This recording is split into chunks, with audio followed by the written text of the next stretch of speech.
I apologize for being late. Thank you all for reminding me. I call the Program Delivery Committee to order, and we have today Kevin York, State Right-of-Way Administrator, to make a presentation to us today. Thank you, Chair, Committee, Commissioner, for this opportunity.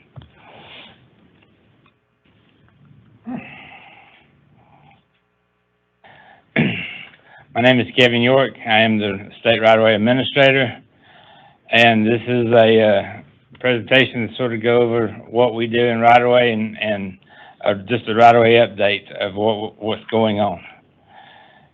Again, my name and contact information is on the screen. I'll be happy to help anybody anytime. Just give me a call. Okay, what's our responsibilities in the Office of Right-of-Way? Number one, and one of our main responsibilities is, of course, state and federal codes.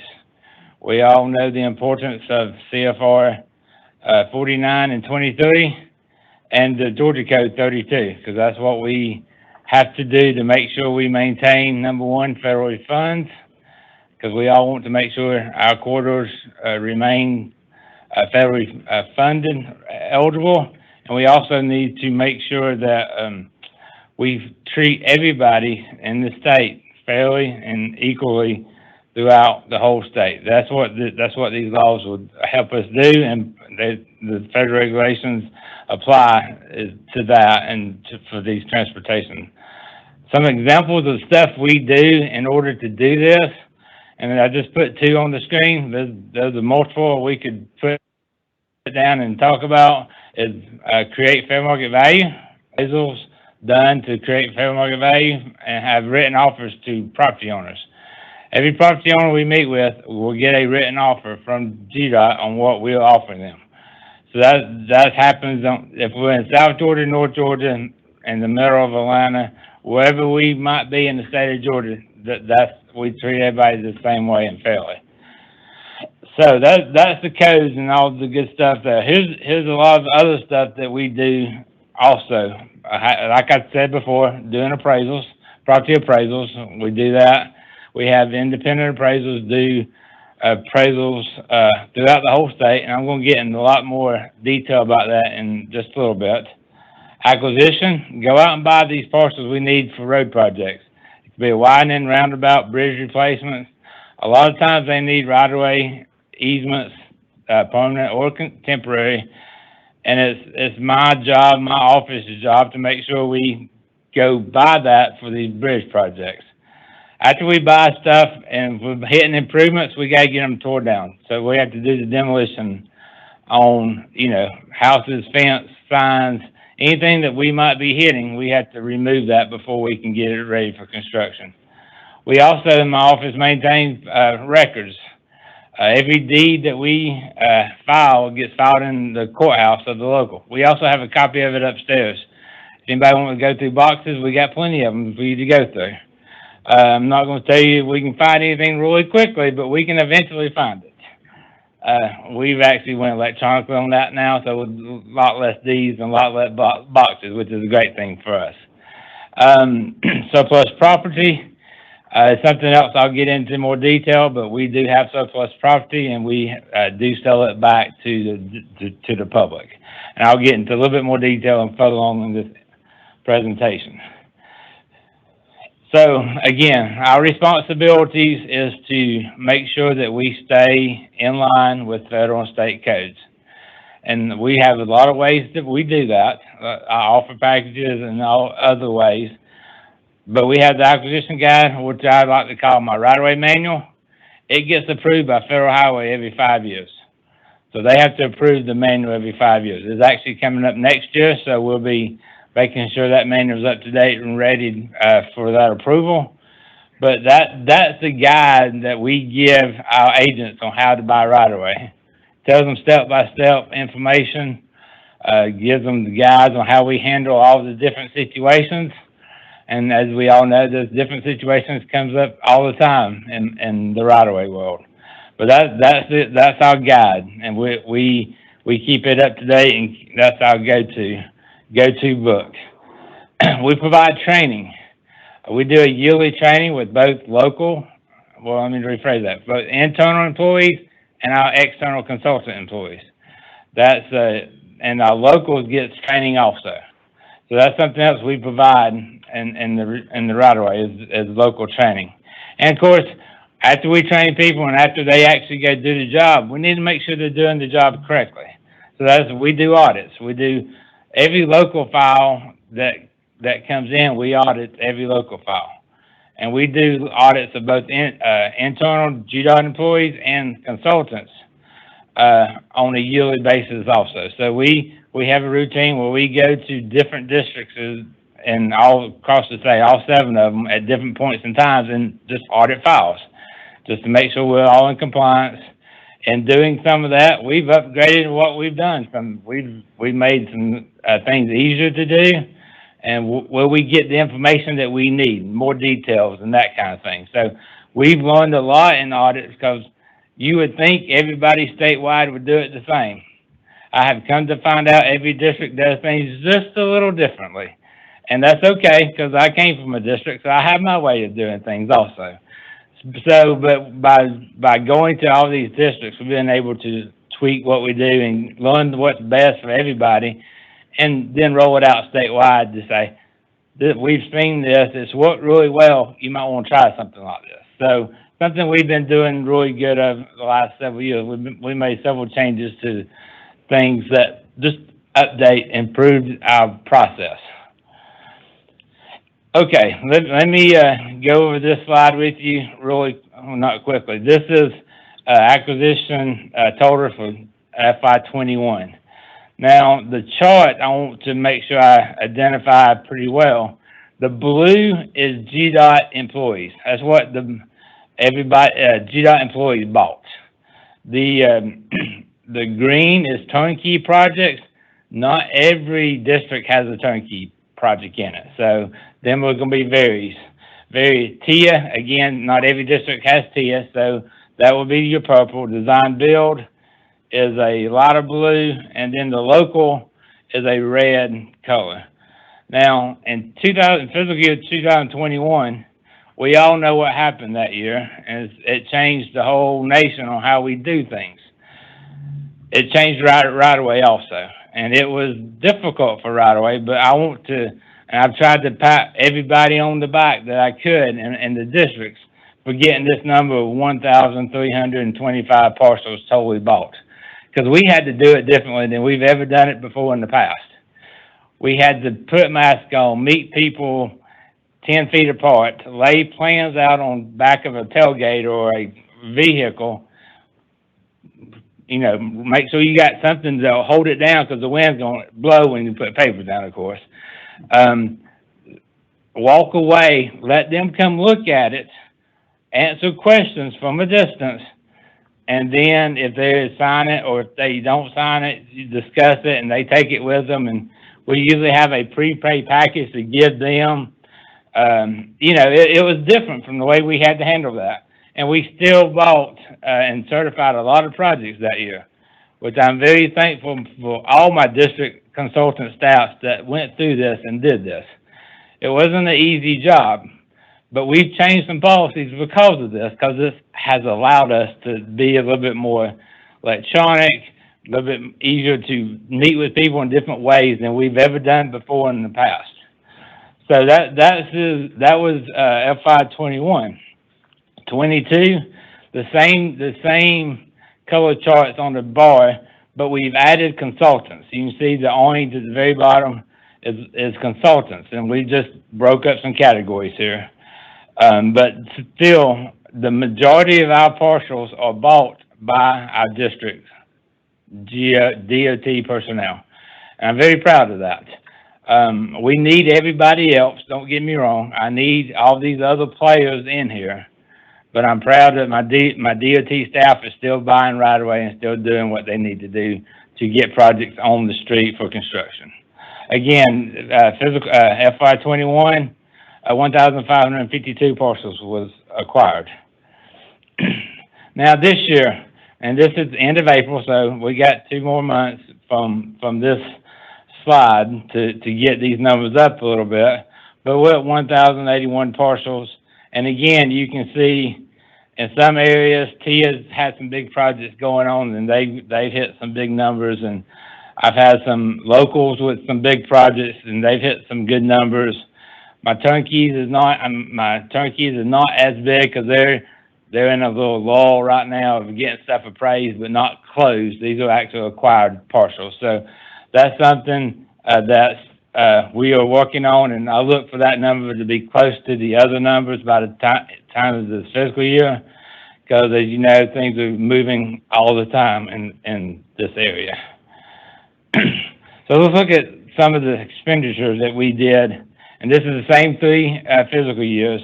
And it's like anything else, and that's happened the last 3 years. Everything's went up on us, and our numbers reflect that. And I expect that number to continue to go up because real estate is expensive in a lot of places, and we all understand and know that. So that's something we deal with constantly is things changing. But we try to adapt and move forward with the way the market is, and that's why we have independent appraisals to come up with values. So let me talk about something I'm really have good knowledge about in the acquisition process. In the acquisition process, we get assigned a project and we start that pre-acquisition phase you see on top of your screen. And we get going through that pre-acquisition phase, and that's doing our PM1s, which is finding our property management forms and finding what we're doing a cost estimate, what this project is going to start, starting our appraisals and cost secures and sign reports and all that stuff that we have to do. And then that right-of-way authorization mark hits. And to me, that means go, go, go. Because that tells me I've got money in the account, I can actually start buying parcels. And that's a good point for me, because then we still got to finish pre-ac, but then I start acquisition and relocation.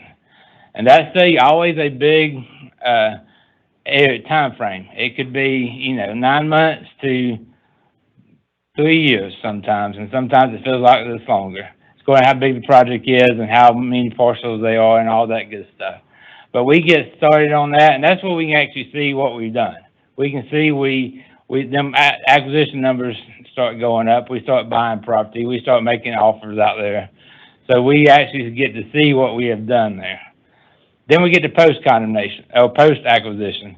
After we own it, after we buy it, we have to clear any improvements, demolition, anything, because when we certify that project, that corridor needs to be clear of any improvements. Now, there's always exceptions to that, farm fencing and stuff like that, but we want to be able to look down that corridor and say all improvements are removed. It's time to build this project, widening, roundabout, whatever that might be. So once we get there, get everything cleared, we're going to certify that project for construction and get it ready to build. Because that's what the public really wants to see, is that project built, not that just the right-of-ways box. We're just a small portion of that. So what happens if your property is needed for transportation facility? This is our brochure that we give out to every property owner, tenant that we ever deal with. It's a requirement by federal highway, and it answers some questions. Why is my property needed? What's the pay? What's it going to pay for my property? And all these good answers. Now I put this on the screen for this reason. It gives you a link to this being an electronic book.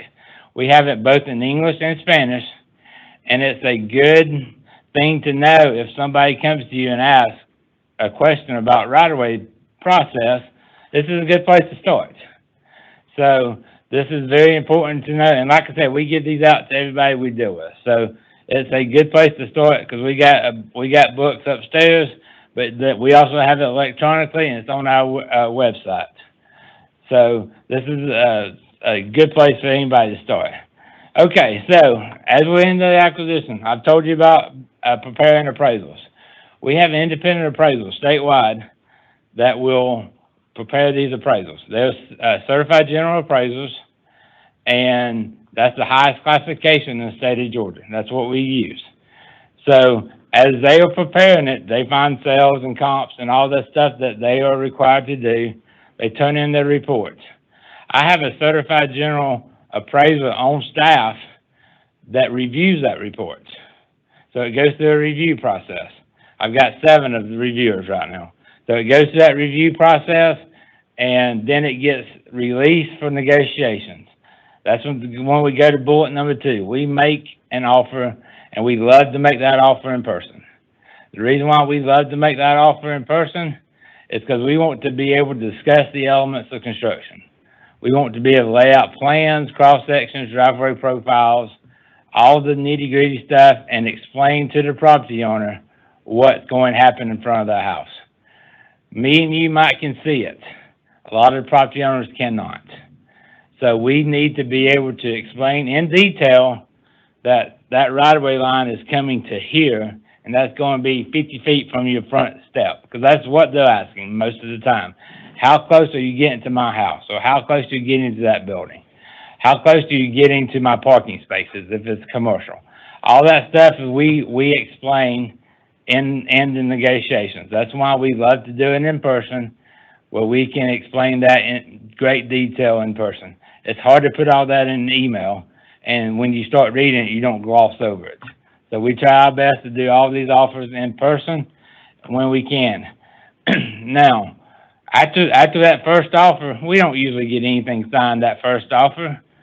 Everybody wants to think about it, to consult with a real estate agent, their attorney, whoever they might consult with, a best friend or whatever.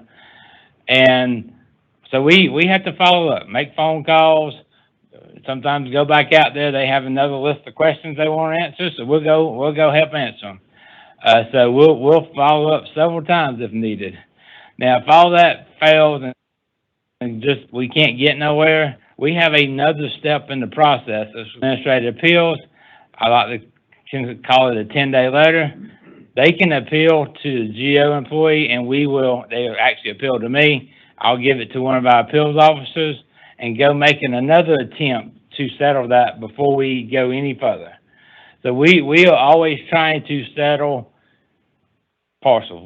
That's our goal. Now, we can't do it 100% of the time. I wish I could stand here and say we could, but we'll see later. We can't. So, but that's what we always strive to do. And the last point on this, and my people love me when I say this, and they hate me at the same time, I'm afraid, detailed negotiation records. If you don't write it down, it didn't happen. And so that's something we have to make sure. We have to write the details, and we have to write down everything that's said in negotiations, both by us and the other side. We got to write down in that negotiation records. They have came back and hurt us when we didn't do it, and they came back and saved us when we did do it, and as we move forward in court and stuff like that. So that's something I preach at every training we ever go to. Locals, external, internal, you got to have detailed negotiation records.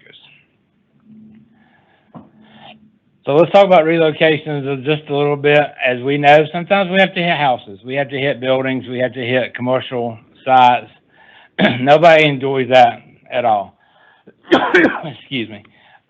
But what we do strive to do, and we do a great job here at the state of Georgia, is we treat everybody fairly, equally, and it's going to be the same process no matter where you're at in the state.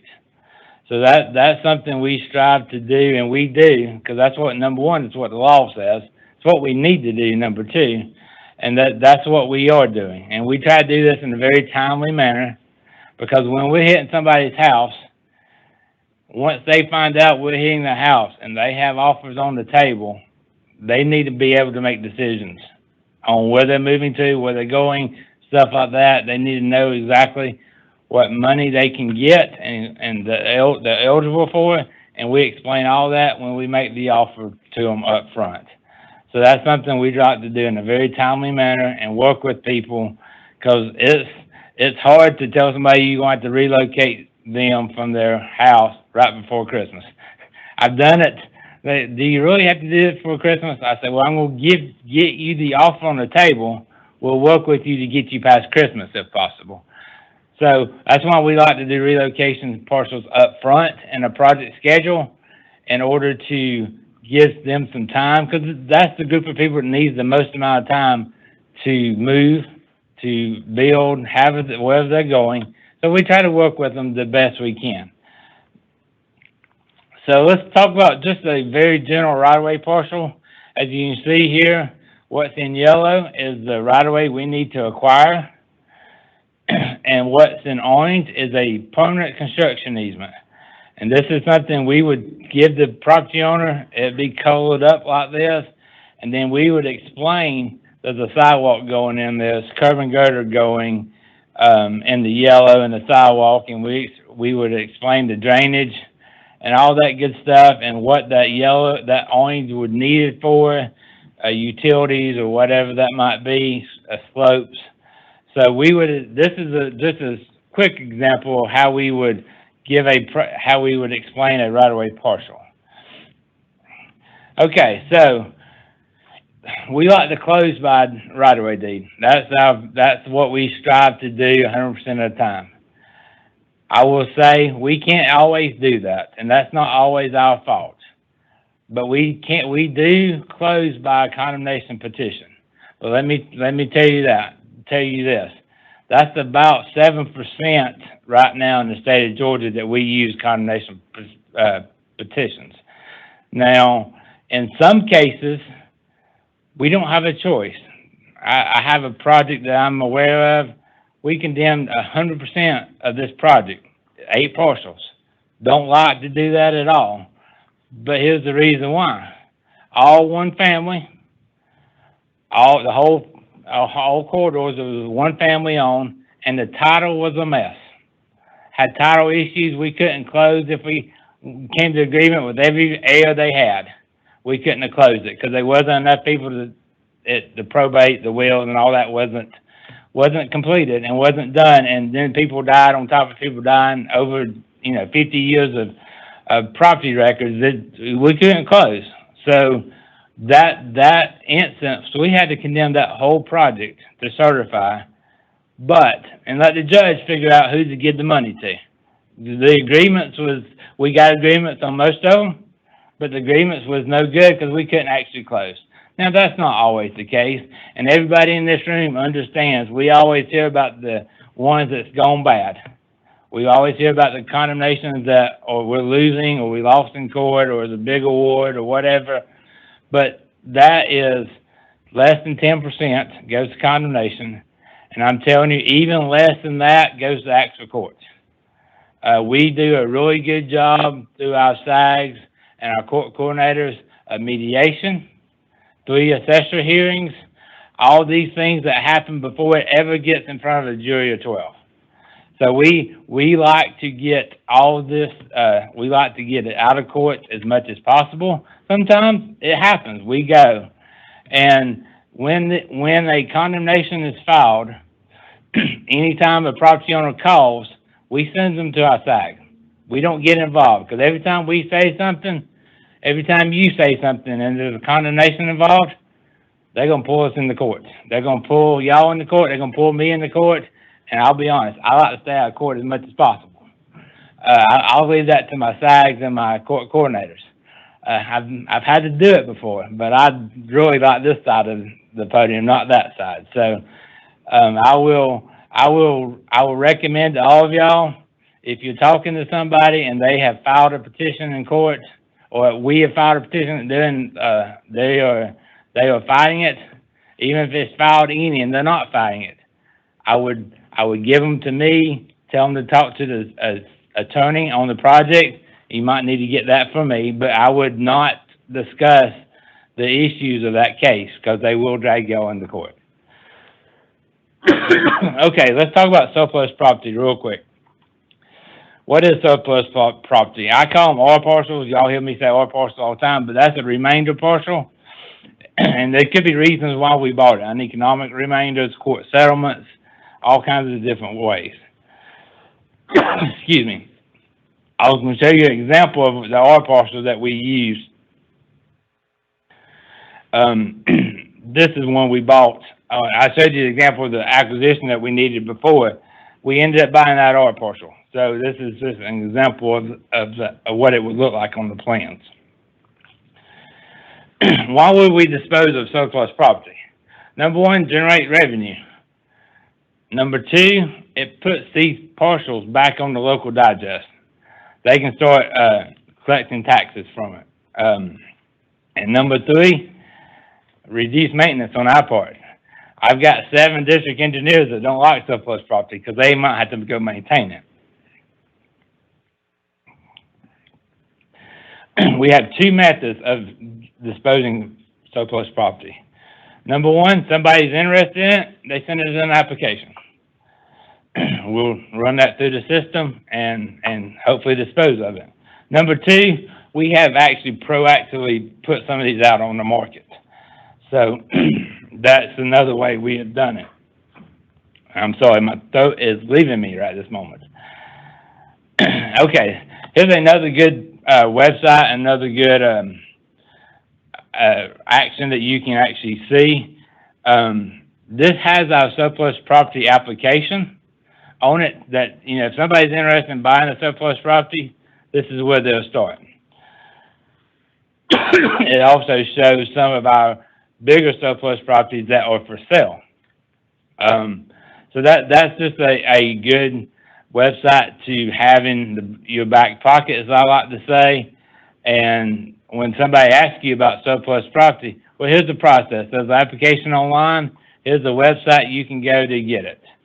And thank you, Commissioner. Here's the application. You can go get it. So that is definitely. Thank you, ma'am.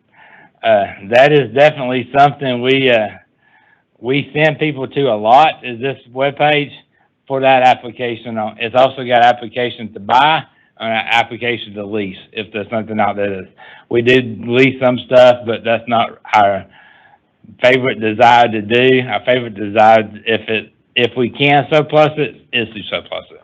We all know sometimes you can't surplus it because of future projects or future corridor and stuff that might go on in the future.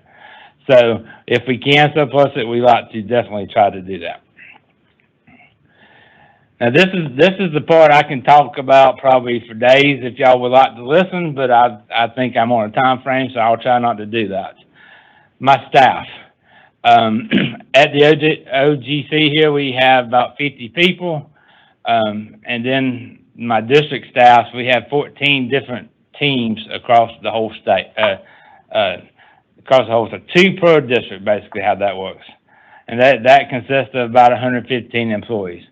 And let me just tell you, I cannot do this job without any of these people. And even though the district employees are not under me as the right-of-way administrator, they're under the district, I've got to have them. That they are people that does these offers, and they make sure all this stuff is done correctly. They're a really good bunch, and we're always adding to it. And people leave and comes in, retires. But I'm very thankful for the staff that we have and how they have helped me in this transition. And they're working, they're doing their jobs. We are getting projects certified. We're getting projects on the street. We're not behind on too many. Always behind on 1 or 2, it seems like, but I think that's just the nature of this business, because if anything happens, it throws my schedule way off. And I've had it done, and any of these people can tell you, unfortunately, I've had a property owner die in the middle of negotiations, and I have to start back at the beginning. And that always happens at the end of the schedule. And I hate to go to the commissioner, to Albert, to Kim Nesbitt, and say, I need 6 more months because I got to get a new appraisal because Mr. Jones died or Mr. whoever died. And I was actually negotiating with them at the time, but I can't control that. So we do what we have to do. And the 300 plus consultants, that I've added my attorneys, my SAGs in here, my acquisition consultants, appraisal consultants, got a bunch of different consultants that I depend on. My SAGs, I can't do this job without these attorneys. They protect us. They get us to who owns all these properties. They protect DOT in court. They do a really good job at doing that, and they're needed. My demo contractors, my relocation agents, and my package prep people, all of them people are needed and priceless in this job because, as y'all know, our workload is big, and I think it just keeps growing for some reason, and that's a good thing for the state of Georgia. So I'm very proud of what we got, and yes, there's improvements that's needed. I need more of my staff to be a certified general, and we're working toward that and pushing them to get there. That would help me. That would help us tremendously as a state, but that's something we are trying to press and push them forward.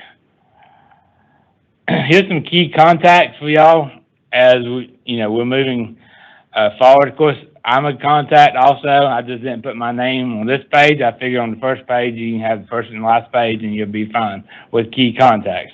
These are my 3 assistants. They're all over different areas, but we're all here to help and support. And if you have any questions, be happy to assist and get this information that y'all are looking for together. I almost did not put this slide up and thought I could just walk away after that, but I thought probably not a good idea. Is there any questions? I have some, but I'll send them to you. Either way, yes, ma'am. Mr. Voster? Yes, sir. I have some questions, Kevin. No, I'm just kidding. I expect one from you. Yeah, I'll ask you about schedule, but just a few comments. I want to go back and reemphasize a few things Kevin said. And back during COVID, as he talked about, doing things differently and still close that amount of parcels, it was a challenge. And we remember, right? We were wiping off packages that were delivered. You didn't touch your mail. It was a very big challenge trying to get in to just meet with people and communicate.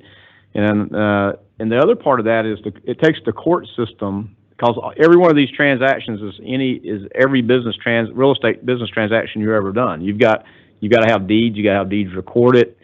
If you do go through the condemnation process, you've got to get that recorded in court. So as you recall, the courts were closed, and so literally people were making drops to courthouses with the secret door knock to the back door to lay it on the porch for somebody to come out and pick it up.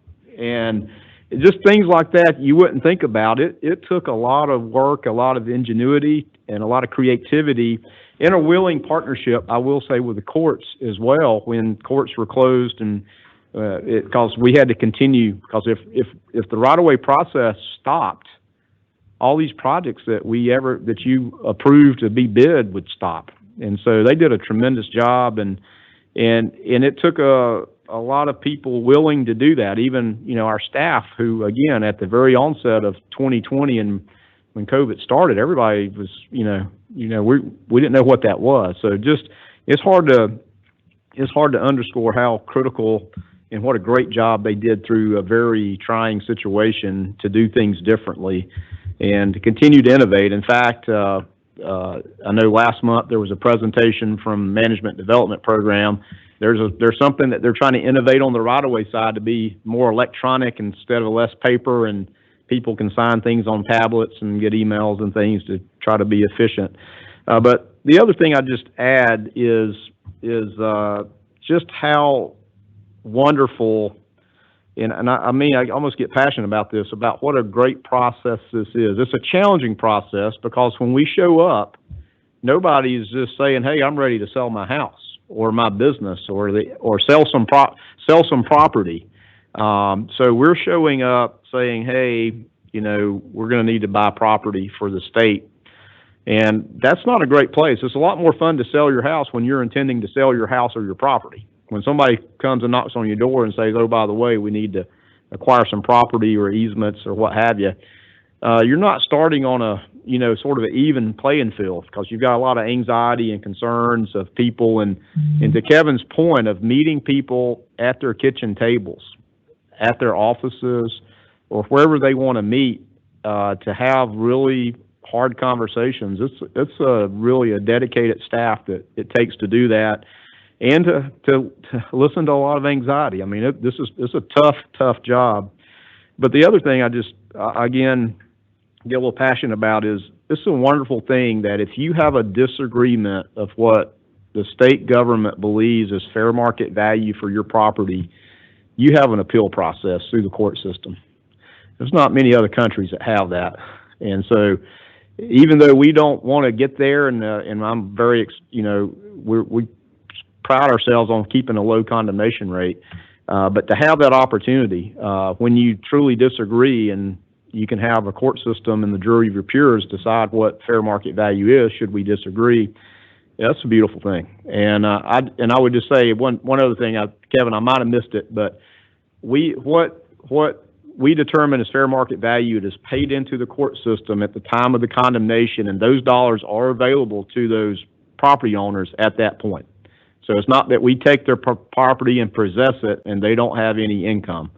We have to pay that money into the court system at that time, and then if we mediate it or get to mediation and solve it, then we adjust that whatever way, and then of course in the court ruling, then it is what it is, and then we settle up with that property owner. But I just want to again echo the great work of the right-of-way, the office and division, and all those involved. It is truly 300 plus consultants and all the GDOT people to do a very big process that is critical, that takes time, many years, and then the other thing, as I ramble on, is just a little bit about appraisals and values. As values have gone crazy, especially a year and a half or so ago, as we'd do an appraisal, we'd go meet with somebody and the appraisal was no good by the time we got there because real estate values were just going off the chart, and housing is slowed, and economy's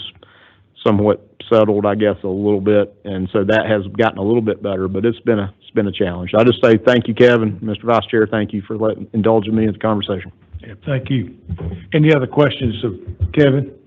Kevin, thank you so much for your report, and again, thank you so much for what you and your team do to help get our projects going around the state. So thank you so much. Thank you. Any other business of the committee needs to come before us? If not, we'll stand adjourned. I'm going to call the Administrative Committee to order.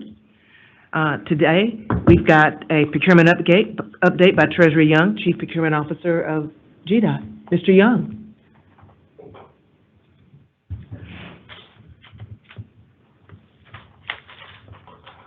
Good afternoon, Madam Chair, members of the board, Mr. Commissioner. It's an honor to get to speak to you guys today and to share with you about the good work that our team does in support of the department. So we have a team that is quite possibly the envy of the state. All other agencies would be very fortunate to have the team that we do. But that is only made possible by the support of our commissioner, and by Deputy Commissioner Saxon, who is my boss, and by the rest of the leadership of the department. And so we are truly blessed to have the leadership team that we do, and they entrust us with the resources that we need to do our jobs. The Office of Procurement.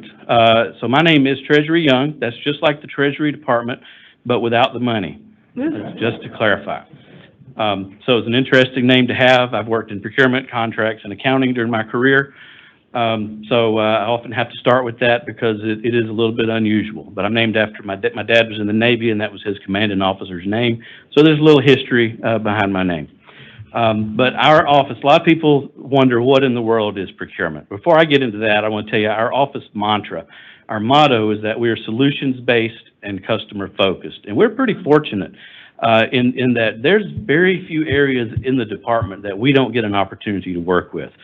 From every office to every district, there are needs that we are helping them to meet just about every day. And so we truly live out that mantra every day of being solutions-based and customer-focused. And we recognize that procurement is a partnership. What I mean by that is that without our end users, without their needs, there would be no need for us. And we truly recognize that we exist to serve them and not the other way around. right? So they come to us with needs. Our job is to try to find a way to meet those needs. But truly, it is our end user, our customer's job to identify what the needs are, whether they need goods or commodities or operational services or maintenance services or engineering and design services. They're the ones that identify the needs. Our role in the process is to make sure that we have built processes, policies, and procedures that are compliant with both state law and federal law. And as you might imagine, there are a lot of them. Probably the primary one being that the competitive bid threshold in the state of Georgia is $25,000, which means that anything over $25,000, we have either had to procure and put under contract, or we've had to do what we refer to as a one-time bid for that work. So everything that I'm talking to you about has been procured competitively. And so our job is the processes, to make sure that we have policies, processes, and procedures that follow best practices and that are compliant with state laws and federal laws. The last partner in this group is, of course, our vendors or our consultants or our contractors. Depending on what type of service we're acquiring, we may call them different things. But their role in this is to provide solutions to us where the department has gaps and we're unable to meet the needs.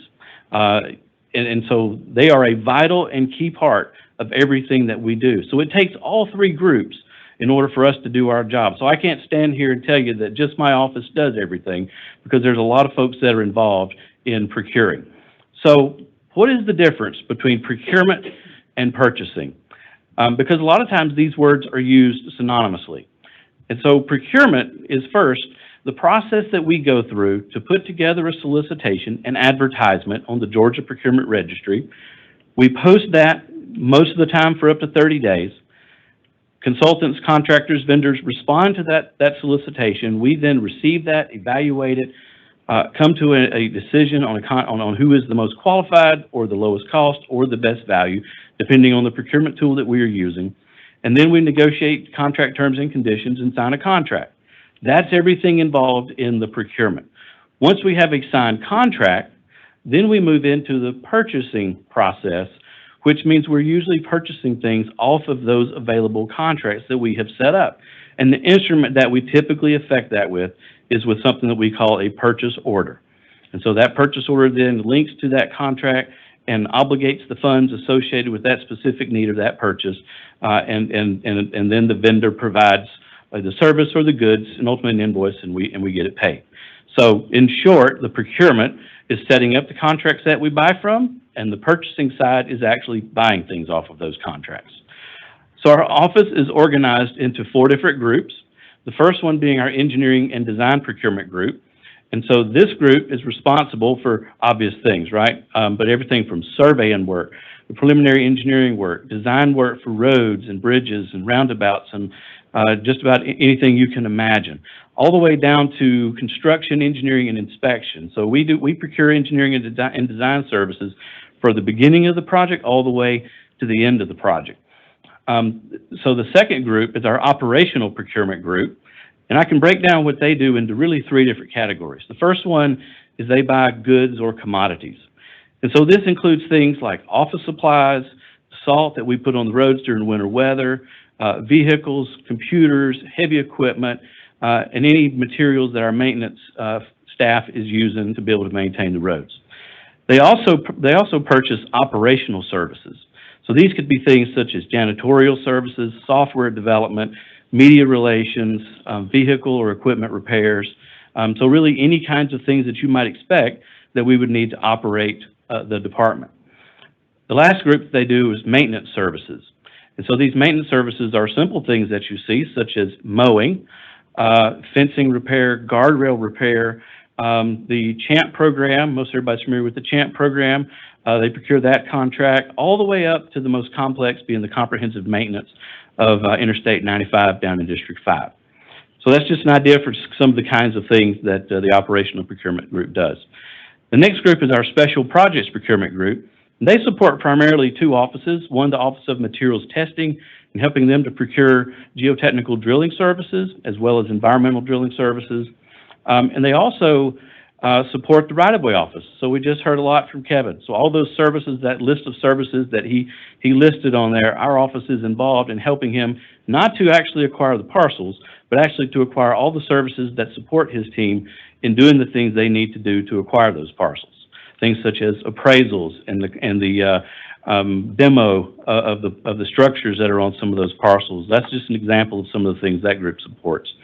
And last but not least, our quality assurance and compliance group, which has a unique role really in the state, in that we're one of the only agencies that has anything similar to this that's dedicated to its focus.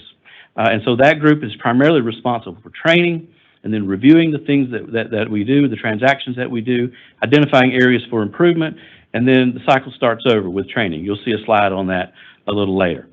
So first, we'll talk about our engineering and design procurement group and just share with you some numbers on that. This graph shows you the number of procurements or solicitations that we have done over the last few fiscal years. Currently, we're in FY23. That doesn't end till the end of June, so some of these numbers for this will be a little higher by the time we get to the end of this fiscal year. But you can see 35 different solicitations this fiscal year. You can see the history all the way back to FY18. And so it tends to come in cycles. And so judging by the trend, next year is going to be a busy year for us, looking at what we see. But you'll see the blue graph down to the right of that, and that shows you the amount of time that it's taking us on average from the time we first get the request until the time we're announcing that award. And so you see currently we're sitting at 7.6 months. Well, let me tell you what all that includes. So the procurement process for this is bound by the Brooks Act. If you're familiar with the Brooks Act, it basically is the federal law which mandates that engineering and design services must be procured through a thing we call qualifications-based selection, which just simply means that you cannot consider price, and you can only consider qualifications, and you have to select the most qualified. Now, that's been around since originally about the mid-1940s, but in its current version since about 1973. And so there's a federal rule that governs that. Then we have rules that FHWA gives us to play by, as well as our own corresponding state rules. And so after we interpret all of those rules, what that basically means is the time that you see on here involves an initial posting of putting out a public notice announcement that's out on the street for 30 days, letting the consultant community know an opportunity is coming. Then we actually post the advertisement for another 30 days. So it's actually out for up to 60 days before we receive any responses. We receive those responses in, and by the way, we average, over the last 5 years, 28 responses per advertisement. And that's a remarkable number. We've had as many as 47 on a single project at one point several years ago. But we're averaging 28. So that's a lot of things to have to look through. So we look through that, we do some pre-screening, we make sure they're qualified, and once they are, we hand that off to a committee that reviews all 28 of those, and then we get some preliminary comments back from them, and then they have a meeting where they talk about those identified in the competitive range, or the top 10 to 15 firms. Out of that meeting, they come out and we shortlist the top 3 to 5. From there, from those 3 to 5, we then go out with another advertisement for a phase 2 response. By the way, the federal rule allows us to do it in a single phase, but our corresponding state rule requires it to be a 2-phase process. So that's why we do 2. That advertisement is out for another 15 days just to that shortlisted group. Those firms respond to that. We go through similar process again where we review them, we get together as a committee and score them, and then we decide on a final who is the most qualified. So all of that is what you see happening in that blue part of the graph there. So it's a very exhaustive process, but it's a process that is designed to make sure that everybody has a fair opportunity to compete and to be considered, and that ultimately we wind up with the most qualified. The next 2 slides will give you an idea, just over the course of the last few years, the magnitude of what this work really amounts to. So you can see, obviously, when the passage of the TFA of 2015, there was a drastic increase in our workload, and that has held steady ever since then. So definitely the work that was done there has made tremendous impact on the department and on our work and on the citizens of Georgia. So FY23 to date, you'll see as of last Friday, we were at 1,108 engineering and design related contracts that were executed. Now, these are some of the updates that the commissioner gives you every month. He'll be sharing some of that tomorrow on the numbers of the engineering and design related contracts. So a high of 1,226 in FY21, 1,108 so far this year, and by the time this fiscal year is over, I fully believe we'll have our second highest year on record.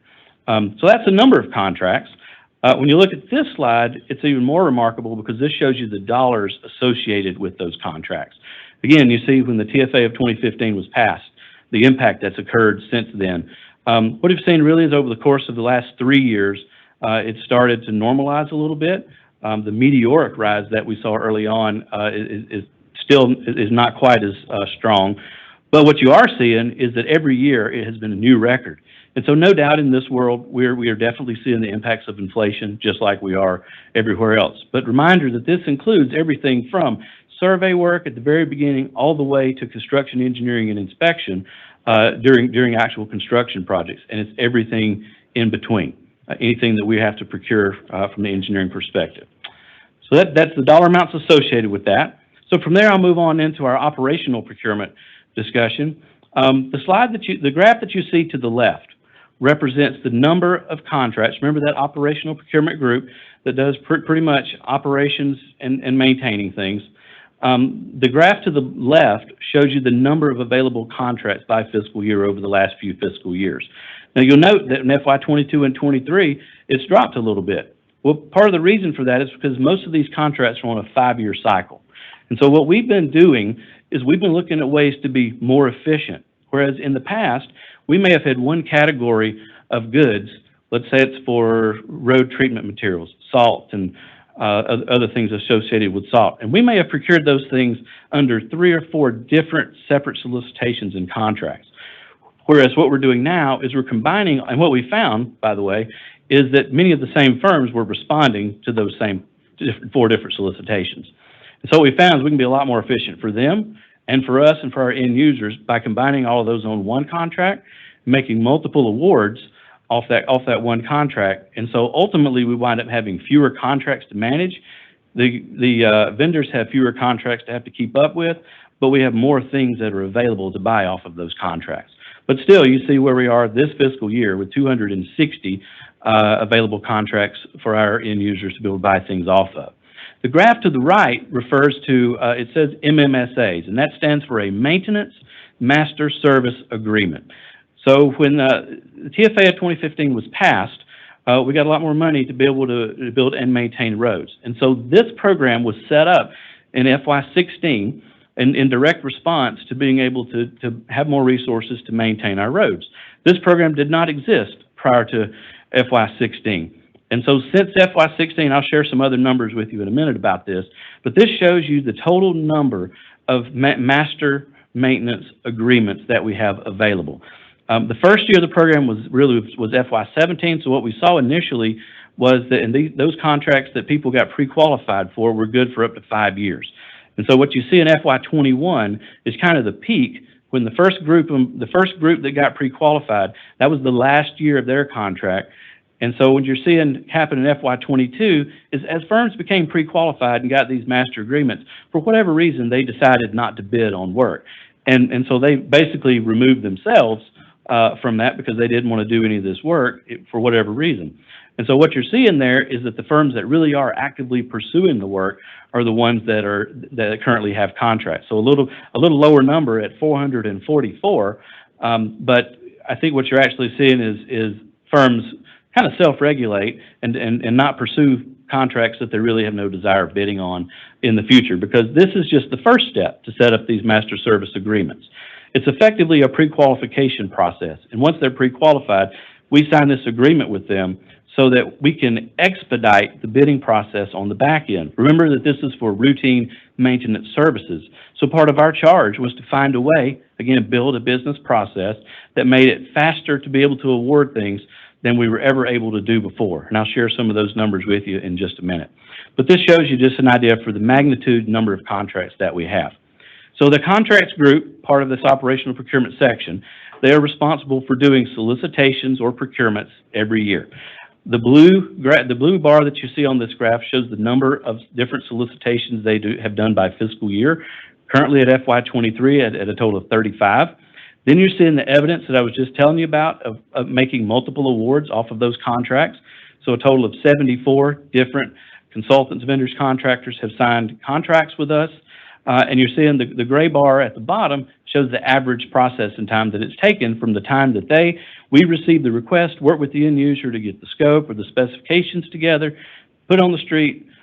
Vendors have responded, evaluated, and signed a contract and awarded. So that's what the gray bar represents. So some might call it a very bureaucratic process to get to there, but I think we do it as well as anybody in the state and faster than anybody in the state. So that gives you an idea for the magnitude by fiscal year. I'm coming back to the routine maintenance invitation to bid, because this is a program that we're really proud of.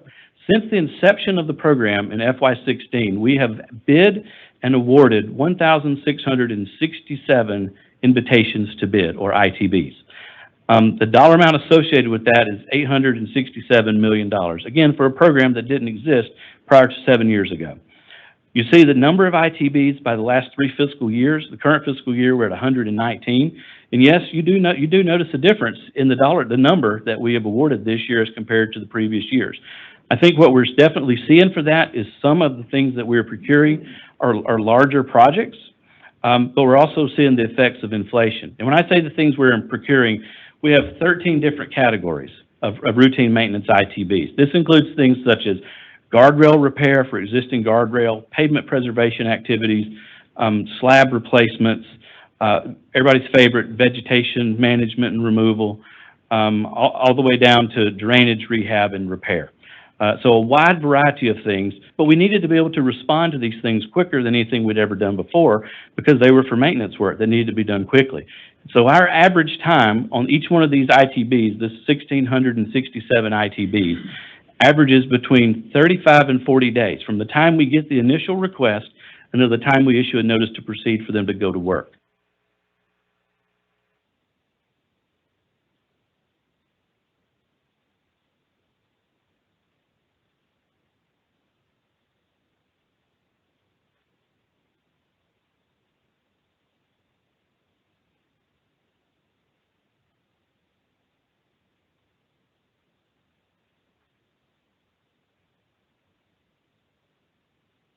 Already at over the $80 million mark for FY23, so fully expect by the end of FY23, the last 3 years are going to be pretty close, within just a couple $1 million of each other. So not a drastic decrease in the dollar amount, although you definitely are seeing a difference in the size of things that we're procuring, as well as the costs as they're coming in. So again, a part of the program that we're very proud of. So now still talking about the operational procurement group. And now we're going to talk about the actual purchasing side of things. So all the things that I just told you about was the procurement. Now we're looking at the actual purchase of things. And so I mentioned that the way we purchase those things is through the issuance of purchase orders. And so this is the numbers by fiscal year of the purchase orders that we have done. You do see back in FY18, we had a real spike. So you see the remnants of that in FY19 and FY20. And the reason we had that spike is because at the state level, the governor ordered some changes in how state procurement did business.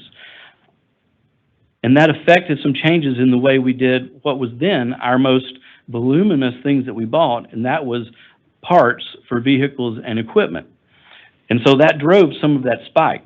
But beginning in FY19, we actually signed a contract with a company to come in and help us manage the inventory for those auto parts and equipment parts. And so what you're seeing is a more efficient way of procuring that.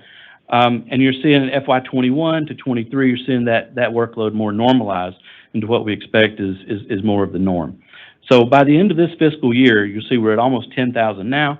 You'll see, so we'll be within 1,000 to 1,200 on the number of POs where we've been the last couple of fiscal years. So still an enormous amount of work. I'll tell you, back in FY17, we were at almost 20,000. It was the first year that the governor caused us to make some changes, good changes, I will say, very good changes, because it caused everybody to be more efficient and to do things better. So still a very efficient process, because I will note that we have internal metrics, and we measure that in calendar days. So we count holidays and weekends, because when somebody places an order with us, they don't care that it's a weekend or a holiday or that somebody was on vacation. They just want to know how many days does it take them to get what they need. And so our average over the last fiscal year has been right at 0.9 days, counting holidays, weekends, vacations, and everything, which means that most of the time, if somebody submits something to us in the morning, they have it by the end of the day. And so, or by the next day. And so that is our goal. Again, remember, we're solutions-based and customer-focused. So just a testament to the things that I've already mentioned in regards to the dollar amounts associated with that. You see, these are the dollar amounts associated with those POs by fiscal year. So already in FY23, even though we're not quite at the end, and even though you see the numbers of the POs be a little lower, you see that the dollar amount on those is at $418 million.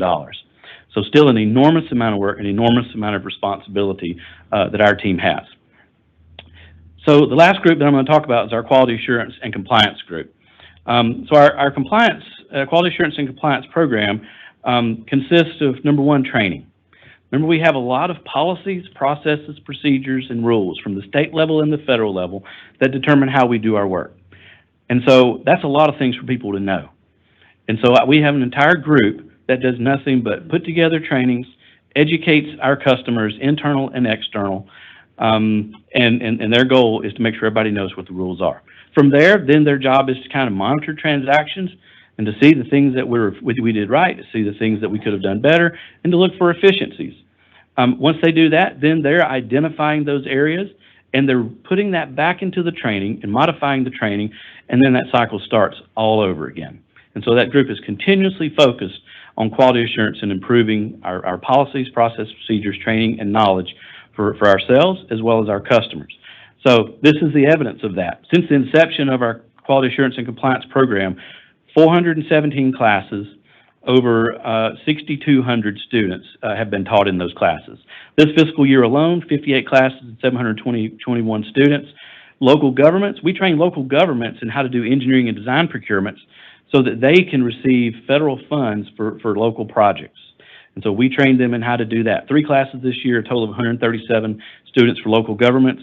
Our non-procurement staff at GDOT, we've had a total of 44 classes and 582 students. And then, of course, our procurement staff, a total of 18 classes and 96 students for that. That's an important piece for our procurement staff because at the state level, in order for them to be even granted access to the state financial systems, they have to have a certification from state purchasing.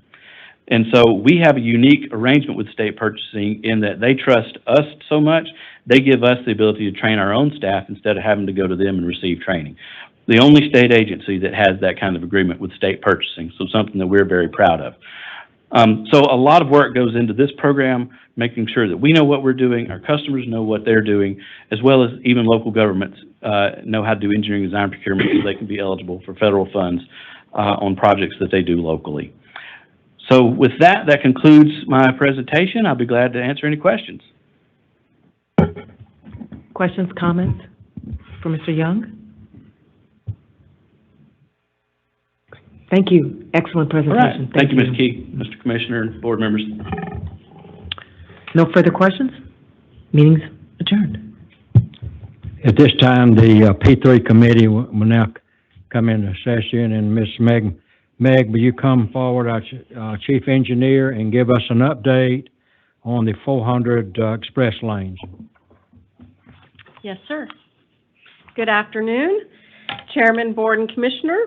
I appreciate the opportunity to come before you today and provide an update on the State Route 400 Express Lanes project and the I-285, I-20 West Interchange project.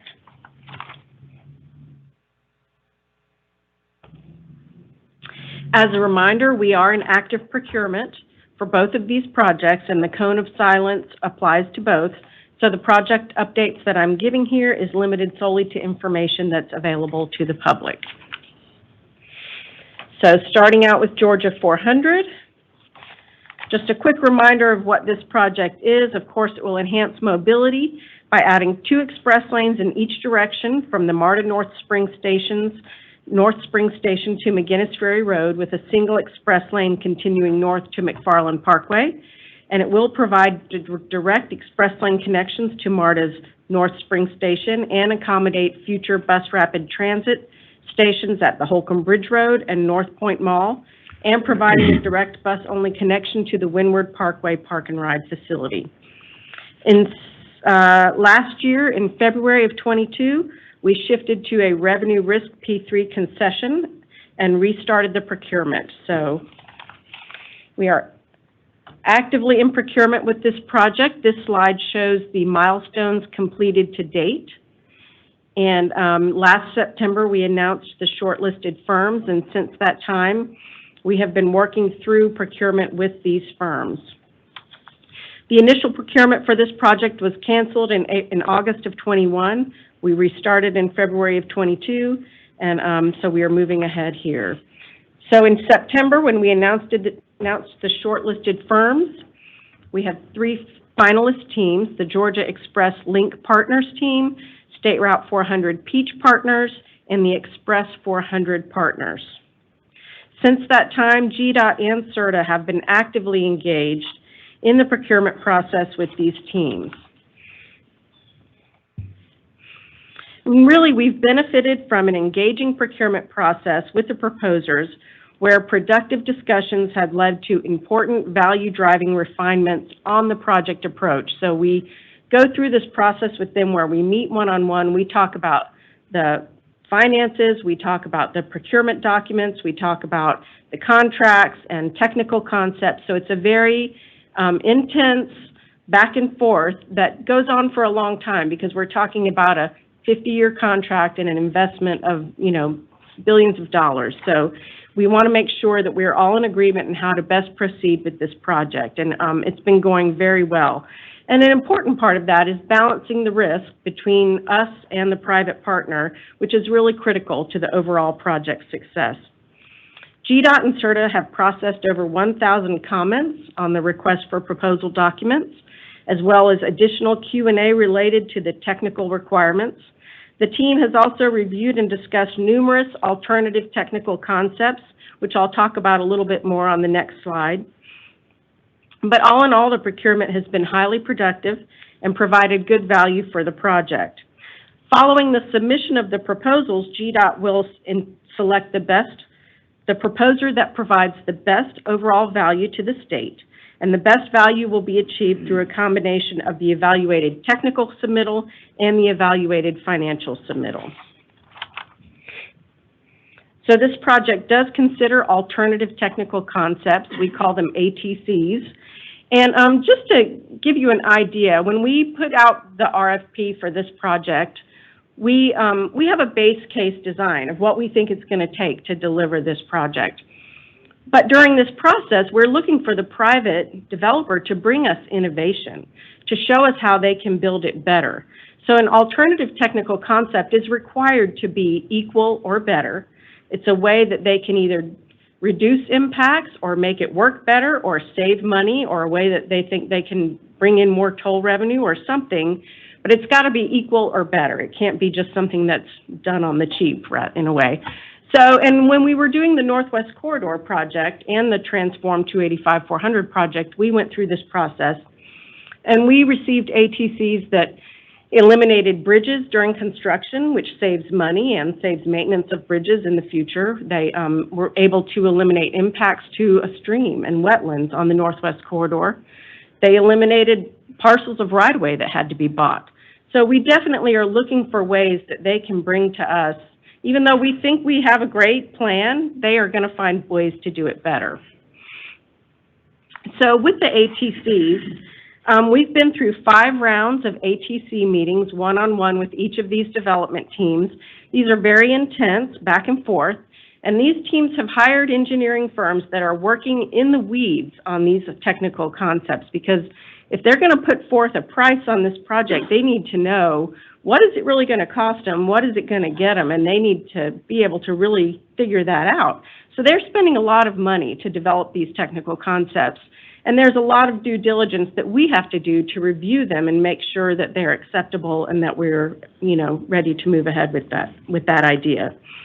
Confidentiality is maintained throughout the entire RFP process, and ATCs are accepted or denied on a proposer-specific basis. They are all confidential to that proposal. So, P3 projects, we are able to leverage the most of our funds because using this alternative technical concept, we're going to get the most bang for the buck that we can when they deliver this project. The revenue risk model also has additional innovation opportunities because they will because they're going to be managing the tolling as well, so there are opportunities there for them to improve how they deliver this project. So we have a revised shortlist on the State Route 400 Express Lane teams. On May 17th, 2023, Georgia DOT received notification from the Express 400 Partners team that they were formally withdrawing from the State Route 400 Express Lanes procurement process. The team did not cite any challenges or concerns with the Georgia DOT procurement process or with our project, rather that their teaming structure had been altered unexpectedly. In fact, the team praised GDOT on how efficient procurement format was and the project team responsiveness. The two remaining teams are extremely capable and competent with significant experience on the type of work needed to advance the State Route 400 Express Lanes project. The State Route 400 Peach Partners also added a new equity member and contractor to their team, and that is ACS Infrastructure Development. We have two strong teams, and we have confidence that we will have a very competitive procurement.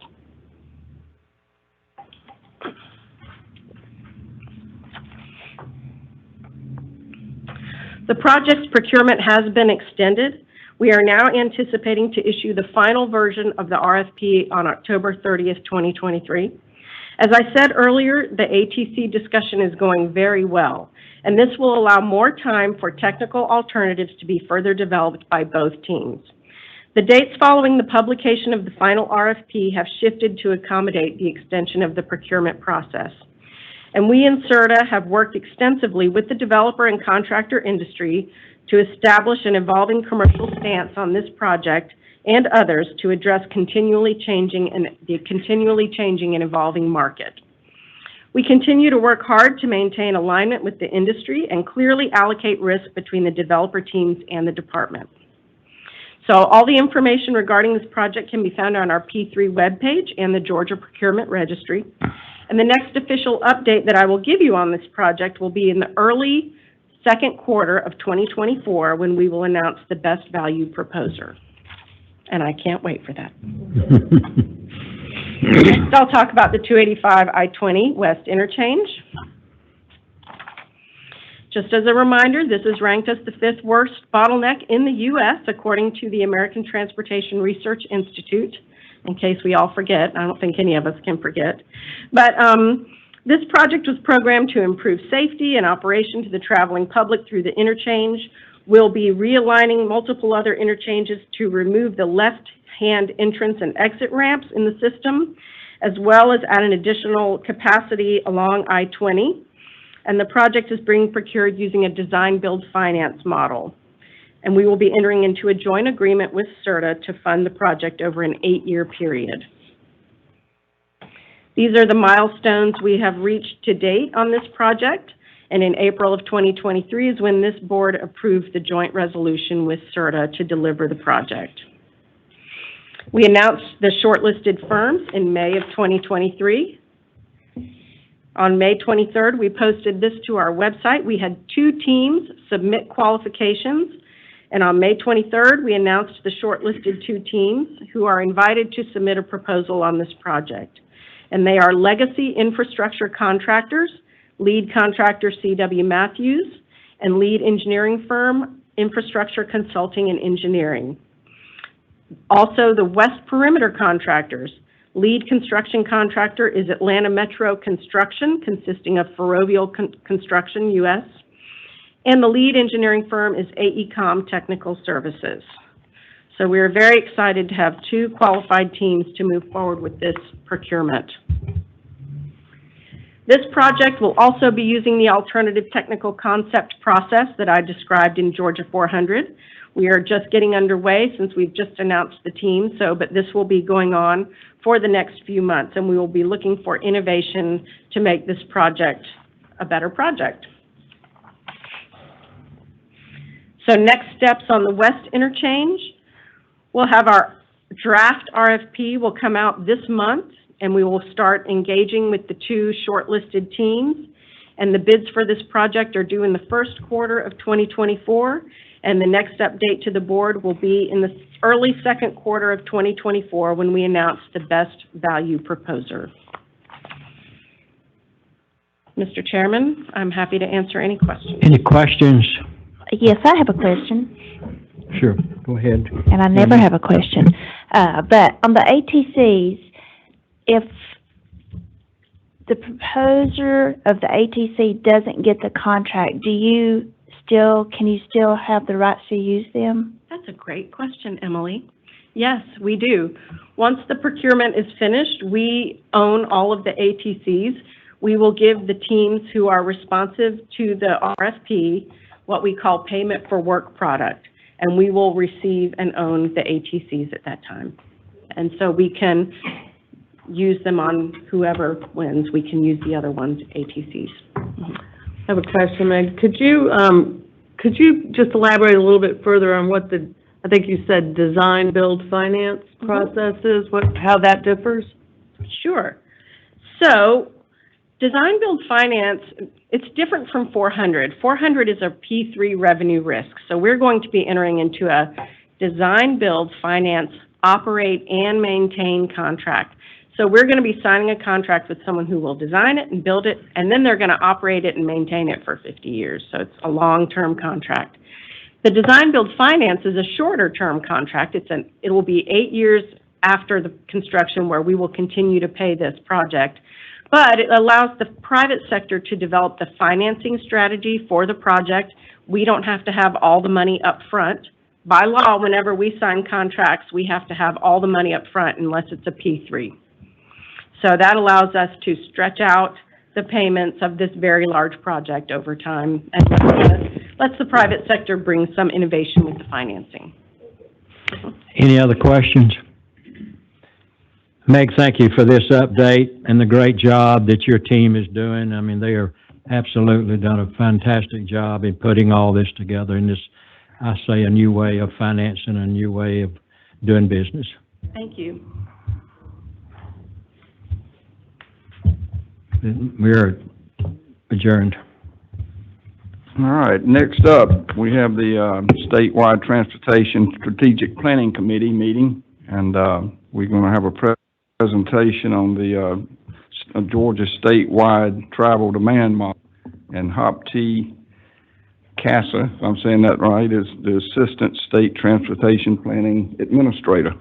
Will be presenting, but I'm assuming somebody else has joined. I just wanted to take this opportunity to introduce Hopti. It's my pleasure to have been working with him for the last 2.5 years. Hopti is a subject matter expert in the area of planning and modeling and GIS. He's been with Georgia Department of Transportation for 17 years, and prior to that, he was basically the CFO and planner and everything for the North Jersey TMA, which is kind of like ARC in North Jersey. So Hopti has a wealth of experience and has a great presentation for you today. Thank you, Hopti. Thank you, Kathy. Thank you for the great presentation. Good afternoon, Mr. Chairman, Commissioner, and members of the board, and everybody behind me. It's with a great pleasure that I come to you today to kind of tell you about the Georgia Statewide Travel Demand Model that we have been using for the last 16, 17 years while I'm here at GDOT. So first,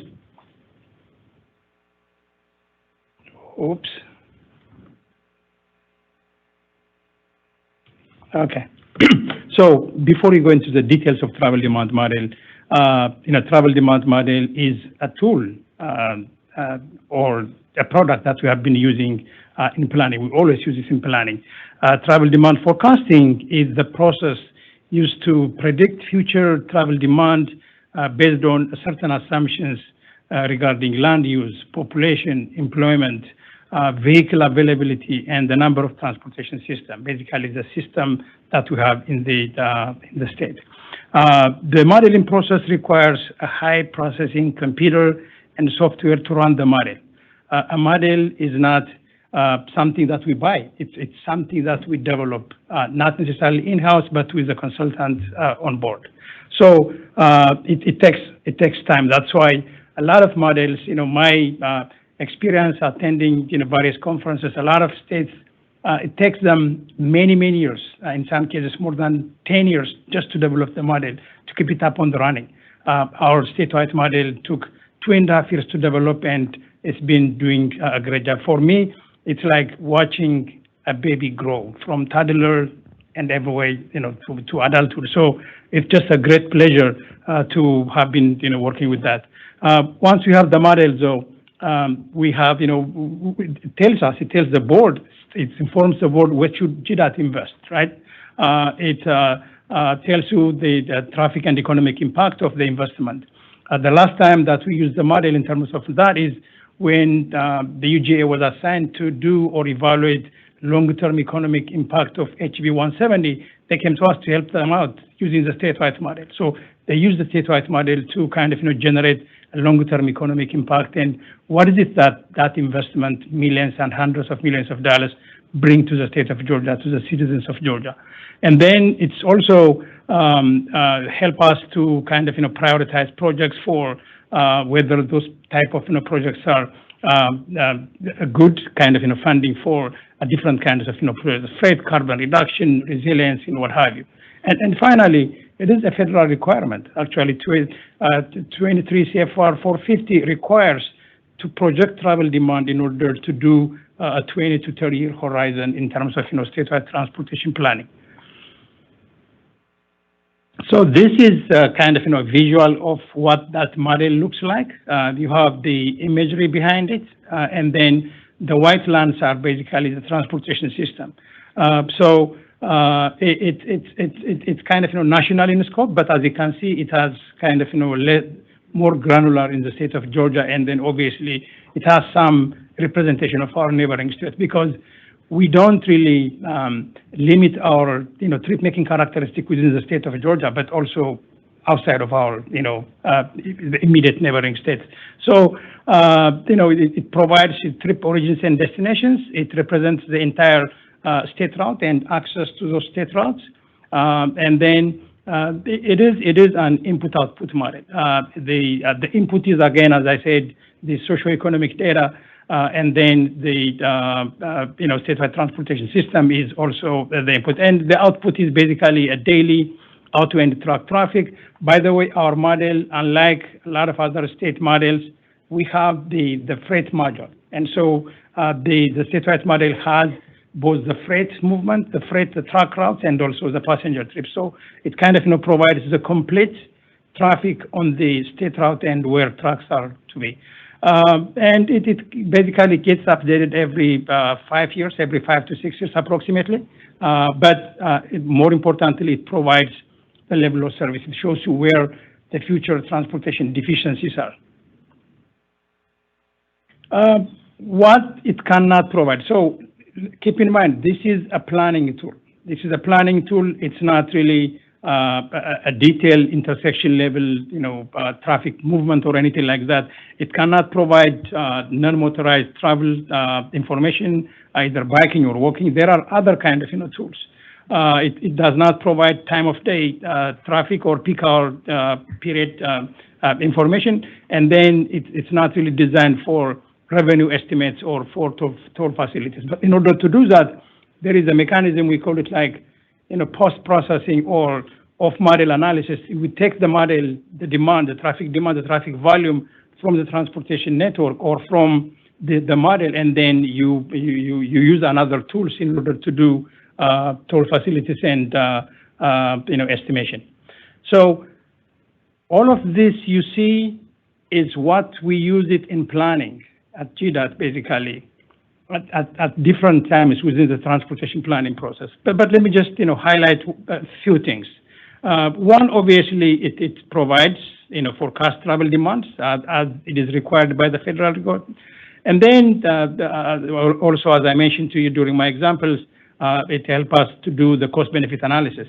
We, every single year when we are applying for any kind of discretionary grants, we use that benefit cost analysis in order to generate the required forms in terms of grant application.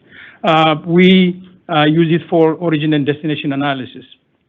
We use it for freight movement because even the current the freight plan, it uses the Georgia statewide travel demand model. Yesterday, actually, it's comical. Yesterday, last night, before I went to bed, I was just always checking my emails. somebody from intermodal asked me, hey, Habte, the intermodal is trying to do rail for long distance. Can your model provide that? I said, absolutely, that's what the model is. So a week does not go by without getting a request either from various offices from GDOT or from consultants from other state agencies in order to provide them the model output.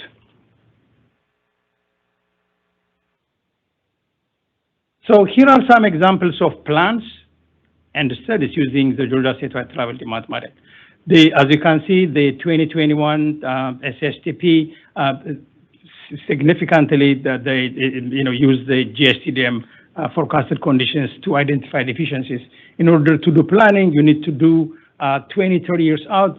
By the way, the SSTP and also the GSTDM, they have both the plan years 2050. So we're getting a lot of information to get that. And then a lot of corridor studies, I just didn't want to put all of them here. I'm just putting the highlights. One recent example is the Troup County. Troup County is one of the recent models in applications that we use the Georgia Statewide Travel Demand Model again. It says 2023, but it's not really completed, it's ongoing. So a lot of emphasis is given to, between anything outside of the urbanized areas, right? So I just want to remind you that Georgia DOT planning is also doing travel demand model for the 14 smaller MPOs to give them a tool for their required LRTP. So outside of the 16 urbanized areas, the statewide model comes in handy for any kind of corridor study. So here is a kind of timeline of where we started and then where we are today. So the statewide model, as I told you in the beginning, it's very personal to me because the model development, I remember Andrew was there in planning when we started developing the model. Started right when I joined GDOT back in 2007. And I'm just very lucky to be part of this amazing tool development process. So when you look at the picture here, back in 2009, that was when the model was developed, and it has 2006 and 2040 plan year. And then around 2010, when the decennial census comes in, we updated the model to have the 2010 base year and 2040 plan year. And so 2012, again, we went back and we kind of expanded the model to include more transportation network, to include more input, as I said in the beginning. And then we didn't really stop there. What you see kind of, the blue image next to 2012 is when we asked the Federal Highway Travel Demand Model Development Program so that they can help us to bring in somebody from outside, not us. We didn't want to just build the model and say, okay, we have a good model. We want every other, professional come and tell us what our model stands in terms of, others. So we just want to make sure that our model is state of the art and state of the practice. So at this boardroom back in 2012, we brought in national experts in terms of travel demand models. They looked at our model and they gave us a lot of recommendations. We addressed those recommendations, we incorporated them, and then we updated our model based on that back in 2015. So we made 2015 and 2050 GSTDM back in 2019. We did a second round of peer review again. That time, the funding was gone. Federal Highway could not give us funding to bring in experts nationally, so it was just a virtual peer review. We did that, and all of that report is there. They gave us another round of recommendation. Now we are in the new 2020-2050 GSTDM, which has a lot of enhancement, a lot of model. First of all, it has all of the 2020 census data boundaries fully integrated, and then it reflects faster freight growth based on the 2019 and the forecast of 2050 Transsearch data. We purchased Transsearch data because of the truck movement, because of the freight importance to Georgia, because of the Savannah port. We decided to buy Transsearch data for 2019. We didn't want to buy 2020 because we know what happened in 2020 because of COVID. A lot of trips were kind of, out of order. So we have that data. Prior to that, we had the 2013 Transsearch data. that did not have a forecast, but this had a forecast of 2050, so it coincides with our plan here. So we have fully integrated that trend research data into our statewide model. We have additional model years and scenarios, including economic impact studies. It has linkage to big data. Big data is becoming a thing now. You know, you always hear it, you know, whether it's location-based data, whether, you know, whatever big data is, there is always that. And then it's becoming, or it's at least it's implementing, it's helping us to improve our data. We help to validate and calibrate, make the model better by using big data. So those are the kind of things. And they will also have increased network coverage and details. And it's kind of, you know, help us to support performance-based planning and enable data-driven outcomes. The whole purpose of the model is to make sure that we as an agency are data-driven, making data-driven decisions. Whatever we decide has the data behind it. This is one of the, I just want to, you know, highlight that our current consultant, this is not being done in-house. We have a consultant helping us to develop the model, to enhance the model, to develop the model and everything else. So one of the things that they put together now is they have a model data output visualization. This clearly shows you, this is Throop County. On the left side, you see the 2020 model, and then on the right is the 2050 model. You can see the red line on the right-hand side increased, showing more traffic volume, more trips, more population. We're very fortunate and we're happy. Georgia is one of the fastest growing states in the nation. There is no question about that. But with that comes a lot of responsibility, a lot of, you know, our infrastructure, our, you know, networks are being increasingly deficient. So that clearly shows you what the difference between the current model and the future model is. And so this visualization has kind of, you know, you can get by district, you can show by district, by county, even by city. As we speak now, the modelers down there are kind of, you know, developing and putting a lot of visualization for you, Commissioner. Every time somebody from some city or, you know, some county come and ask you, they have transportation network problem, then you can easily see, zoom into the city, see what the future says, and kind of, you know, have a conversation about it. So I thought this is very handy for a lot of model application. And so, you know, we have better data, better tools. And what does all that mean? You know, it's kind of, you know, the model can help us better anticipate future travel demand. That's what planning is, right? That's not what planning is. And better target infrastructure investment. Help us to better understand implications of various investment scenarios.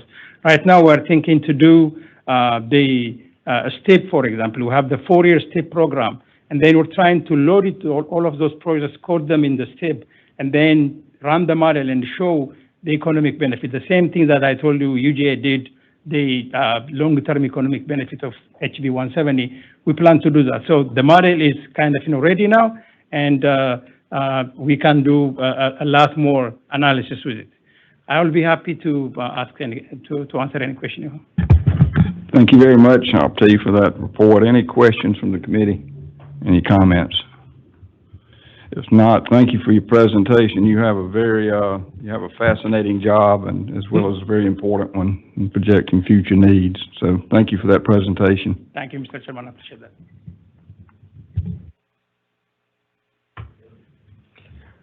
We like to have Sam Harris and Kelly Roberts come up to you with several update. If I may, Mr. Chair, I'm not Sam, nor am I Kelly. Yes. But if I might make a few opening remarks, if that's okay. First of all, I wanted to introduce Kelly to you guys. I'm very excited for you guys to get to hear her presentation today on what's going on from a safety perspective. Kelly is our state safety manager over the engineering programs out of the TMC, so she is responsible for implementing the Highway Safety Improvement Program on behalf of Georgia DOT, which is a $100 million a year program for safety-driven investments, and her team are doing some incredible work in terms of using safety data and safety information to identify and implement safety improvements to our roadway infrastructure. They're also leading our educational efforts around safety, including partnering with the Communications Office on Drive Alert, Arrive Alive, and the Let's C43 partnership that you've heard talked about, and she's going to get into all that, but really incredible work. But I wanted to kind of open it with this slide right here, and just to be very blunt with you guys, that first of all, safety is in our DNA.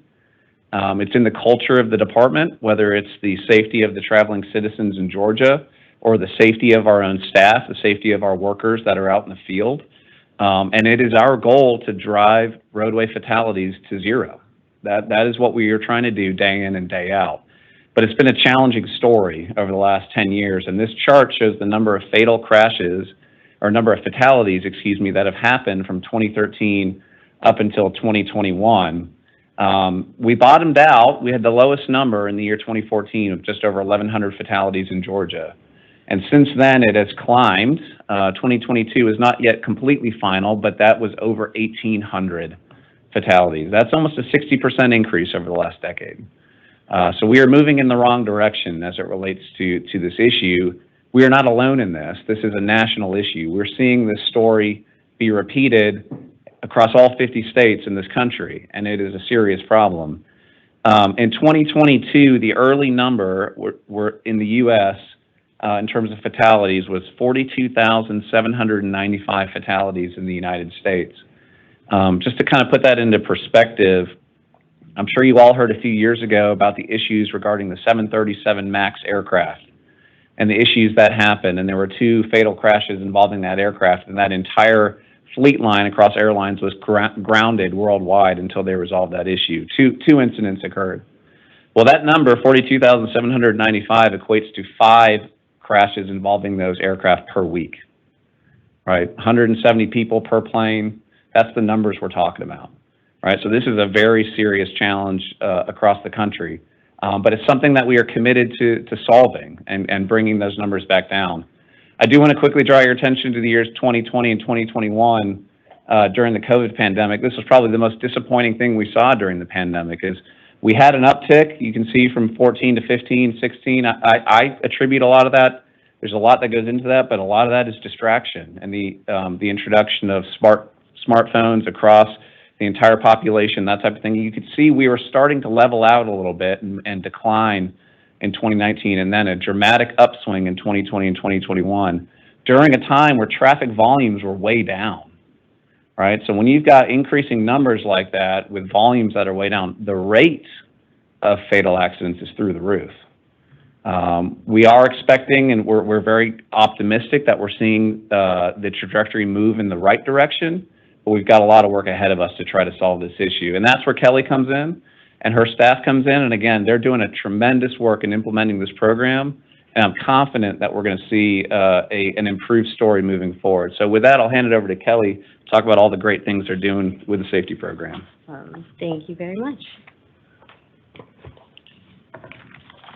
Thank you, everyone, for your time this afternoon. All right, so I'm going to start with 3 takeaways, first of all. So as Andrew said, GDOT has a very strong traffic safety culture, and safety is prioritized in every single project that we deliver. Secondly, we are striving for 0. 0 is ultimately the only acceptable number when it comes to fatal and serious injury crashes. And then thirdly, we take a comprehensive and innovative approach to delivering our safety projects. We try to address a multitude of factors that influence our crashes and exceed the federal requirements to ultimately achieve that goal of striving towards 0. So, again, safety is the #1 priority for every project that GDOT delivers, but I'm going to talk a little bit specifically about our Highway Safety Improvement Program. So these are federal funds that allow for the implementation of safety projects. So those that are aimed at eliminating our fatal and serious injury crashes along Georgia's roadway systems. So by conducting thorough data analysis, GDOT can allocate resources strategically and prioritize projects that have the highest benefit when it comes to eliminating and reducing these crashes. Therefore, the HSIP dollars, Highway Safety Improvement Program, supports various project types such as intersection improvements, systemic improvements, mobility, lane reconfiguration projects, as well as bicycle and pedestrian enhancements. All right, so how do we get these funds? In order to have access to our Highway Safety Improvement Program funds, we must prepare a strategic highway safety plan. And so that just ensures that we have all of our stakeholders that are invested in delivering this plan, and it is updated and maintained on a regular basis. So what's included in this plan? This plan identifies priority safety issues. They're broken down into specific emphasis areas, which you can see on the screen. And so for each emphasis area, it sets measurable goals, as well as identify target improvement plans. And so through the collaboration of all of our partners, you can see on the screen here, such as Department of Driver Services, Department of Revenue, Department of Public Health, we can ensure that all targets of safety are being addressed, not only through engineering, but also through education, enforcement, and emergency motor services. All right, so let's talk a little bit about the Infrastructure Investment and Jobs Act, also known as the Bipartisan Infrastructure Law, which moving forward I'll refer to as BILL for short. So BILL was signed this past, or 2 years ago now, November 15th. And what does that mean? So it actually increases our federal apportionment of HSIP dollars moving forward. So basically, we can do more. It has also provided a very strong emphasis on what we are now referring to as vulnerable roadway users. And so those are your pedestrians, your cyclists, people who use other modes of transportation to get places. And so this does include highway workers because they are considered pedestrians in a work zone, and it does not include motorcyclists. So with the strong emphasis on vulnerable roadway users, they developed a new special rule. So that special rule is basically 15%. If 15% of your fatalities are attributed to that vulnerable road user emphasis area, such as pedestrians and cyclists, the following fiscal year, 15% of our budget must be allocated on that emphasis area. And so so the federal government has come out with certain definitions for these vulnerable roadway users, as well as guidance on how to perform these assessments. So Georgia will have an assessment due this coming November that we are currently working on in-house. All right, so being the safety program, we are data-driven. And so we look at crashes based on certain severity. So most importantly, what we've talked a lot about already today is our fatal and serious injury crashes. And those are, frankly, life-altering events, which is why we are committed to reducing those to the ultimate number of 0. So on the other side of the screen, you can see a little bit of a process that we do to, one, identify a concern and eventually deliver a project that will get us back to our goal of reducing fatalities. And so I'll get a little bit more into that and how that plays into our project development, but we do look at crashes broken down by severity.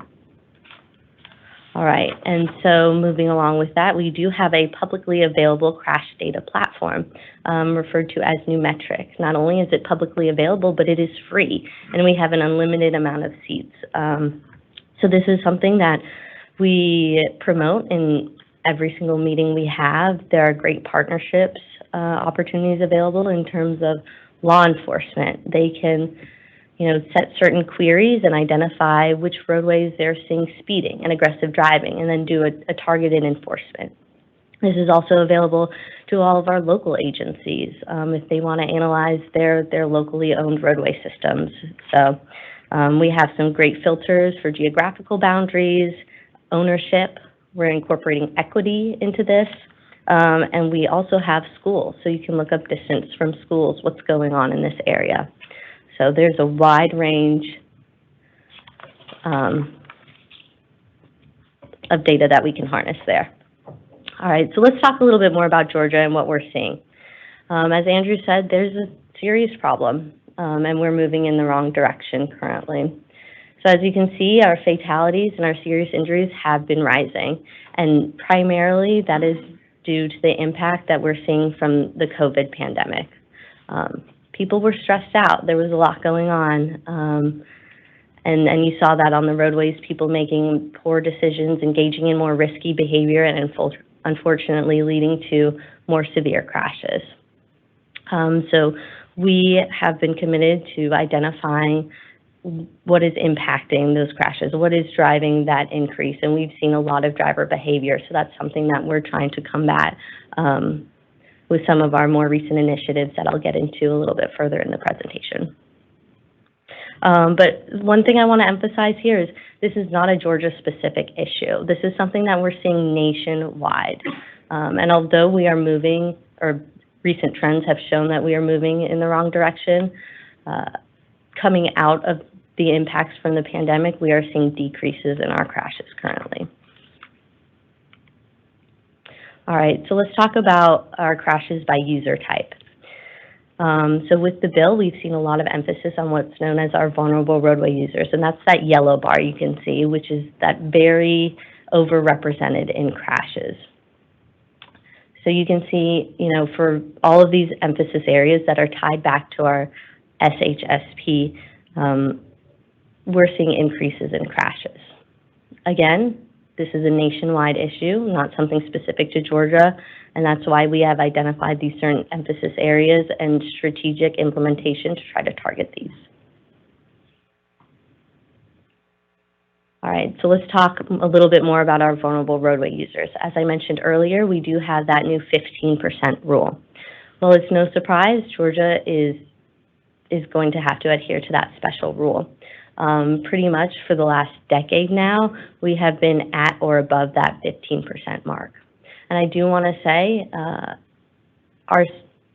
GDOT has previously identified pedestrians and vulnerable roadway users as an emphasis area, so we have already allocated a certain amount of spend before this special rule came out through our data-driven process. So we are currently on track to meet that special rule just by the nature of our program. So that being said, we do have certain safety performance targets that are set forth by the federal government, and we did not meet those requirements for the most recent calendar year. Again, that is based on a 5-year moving average, so a lot of that we're seeing impacts, again, from the COVID pandemic.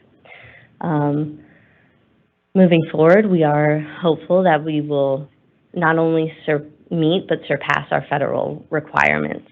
And again, as I said, we are trending down currently this year. I think we're seeing about a 23% reduction in total fatal crashes from where we were year to date in 2022. So we're optimistic that crashes, behavior, and everything is starting to stabilize, and we'll really see the reduction from our investments.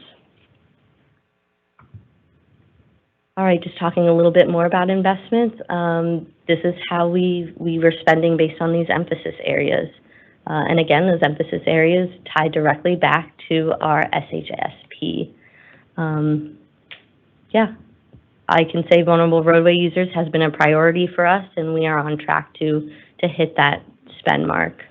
You can see roadway and lane departure. We did not necessarily hit our spend goal, but that's because we have previously put a large investment into rumble strip, cable barrier, and certain projects that are aimed at those lane and roadway departure crashes. So we've seen a significant reduction. So being data-driven, we didn't need to spend as much in that emphasis area.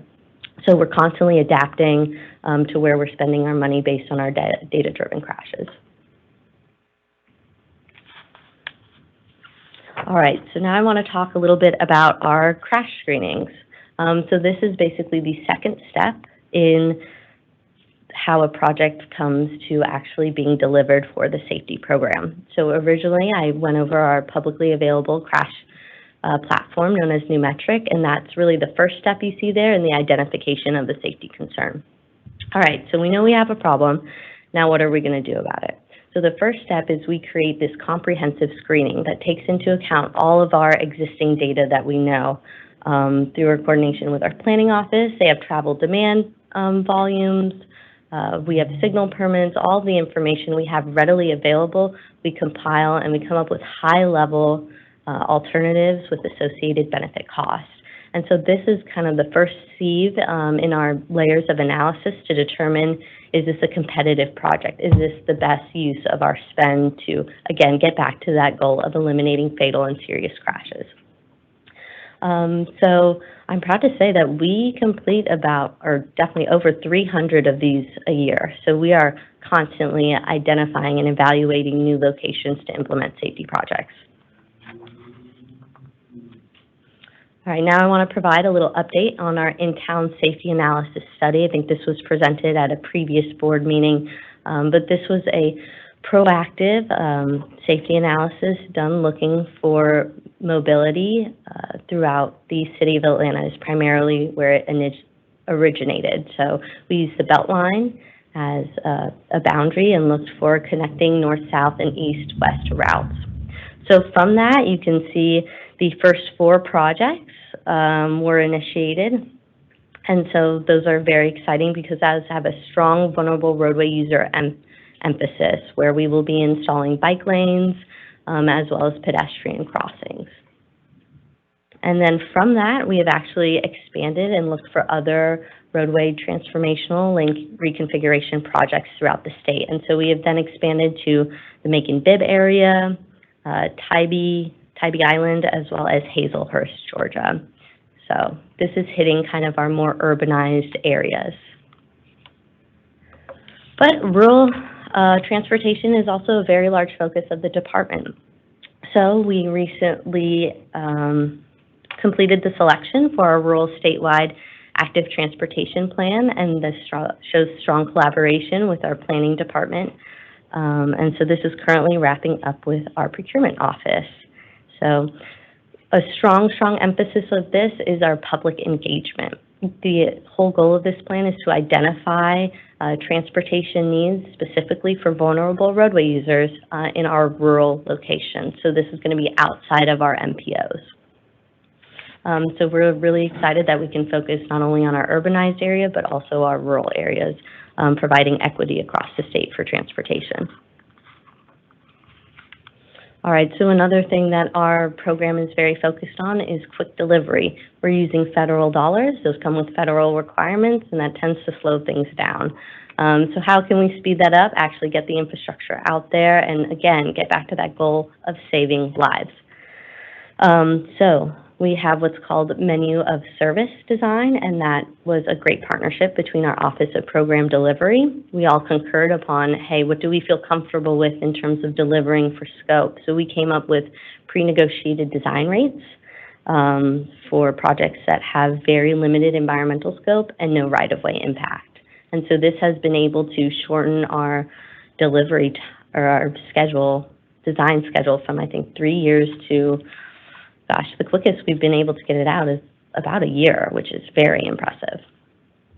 So yeah, that has increased the amount of projects that we are able to deliver, again, resulting in very high BC's benefit cost for our program. Another partnership opportunity we have is what's called our Safety Equipment Purchase Program.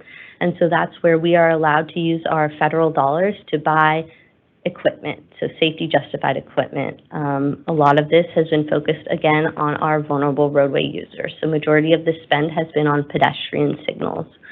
And so GDOT basically purchases the equipment, and then the local government will pick it up, install, and maintain. So again, focused on that quick delivery. All right, so let's talk a little bit about a success story here. Some of you may know this. This is Buford Highway, and that should say SR13, so I do apologize about that. But just to give you a picture of what the previous roadway looked like, 7 lanes, 3 in each direction, and a 2-way left turn lane. As you can see from that photo on the top here, we have a very built-up corridor. This is a newer image you can see that shows the pedestrian crossings, but before the crossings were there, you had the same level of commercial and residential buildup along the corridor. So some things that are on this location in particular is transit stops. We also have a Latin American Association outreach center. We have multiple multifamily housing units. We also have several medical facilities, such as a spine specialist and a dialysis center. So an incredible amount of origin and destinations that you're seeing along this corridor. In a community we've identified as having specific transportation needs and also being disadvantaged in terms of bilingual needs and other things. So the actual project that we installed was to complete 10 crossings along the corridor. And so that's one of the signals that you're seeing there. So actually, if you pan over in that Google Earth view, you can see, I don't know, maybe 5 to 10 people sitting there at that MARTA stop, holding their groceries, you know, children there. These facilities are being used, and they're impactful. So I think based on our preliminary before and after analysis, we are seeing a 43% reduction in injuries, as well as a 100% reduction in fatals. And I'm going to knock on wood while I say that.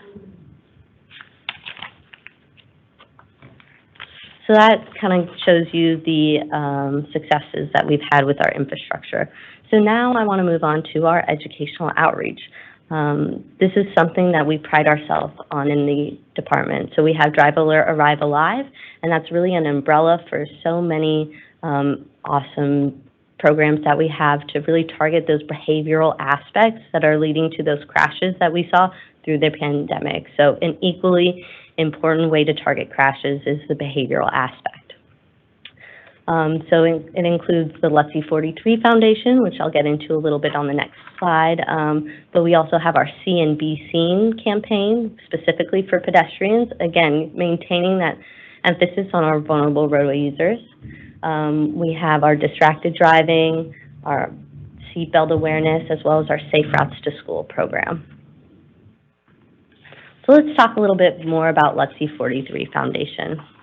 So I think the commissioner has spoke on this multiple times, and we really believe that these events are extremely impactful and successful.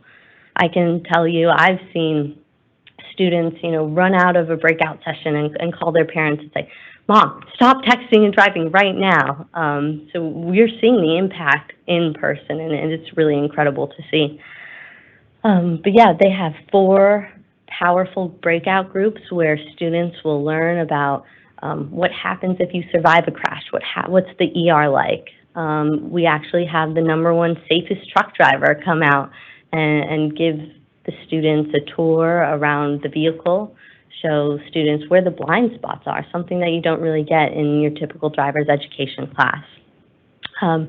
So through this event, we estimate that we've impacted over 1,200 high school students. And it doesn't stop there. We also have cellophane packets that promote the foundation's message, which is 43 key seconds, and that promotes clear hands, clear eyes, clear hands, clear head, clear eyes, and click it. So anytime someone calls a hero or a champ vehicle, they will also be getting a cellophane packet with the key card that promotes that traffic safety culture that GDOT maintains.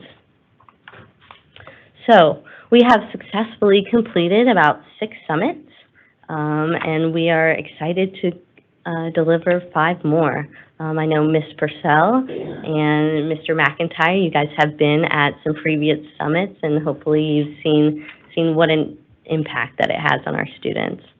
And I know we are also following up with Ms. Lemon regarding dates for the Clayton and Henry County summits. So this is one of those new programs that we've been able to roll out with our new spend on education. So we're really excited that these events have been so successful.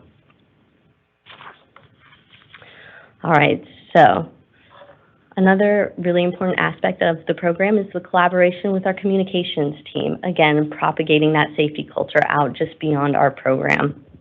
So GDOT places a very high emphasis on our brand, and we recently revised our Safe Routes to School logo. So this is the old logo that you're seeing, and there's the new one. So we have refreshed it with a brand new design while maintaining an emphasis on equity and promoting safe and accessible routes to school for all roadway users.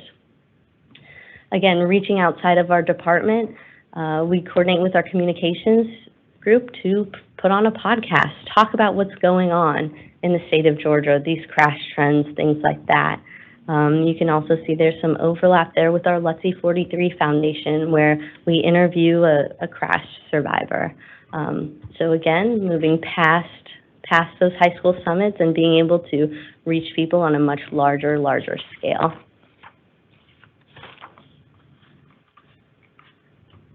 All right, so now let's talk about innovation. What are we doing to stay in the forefront of safety?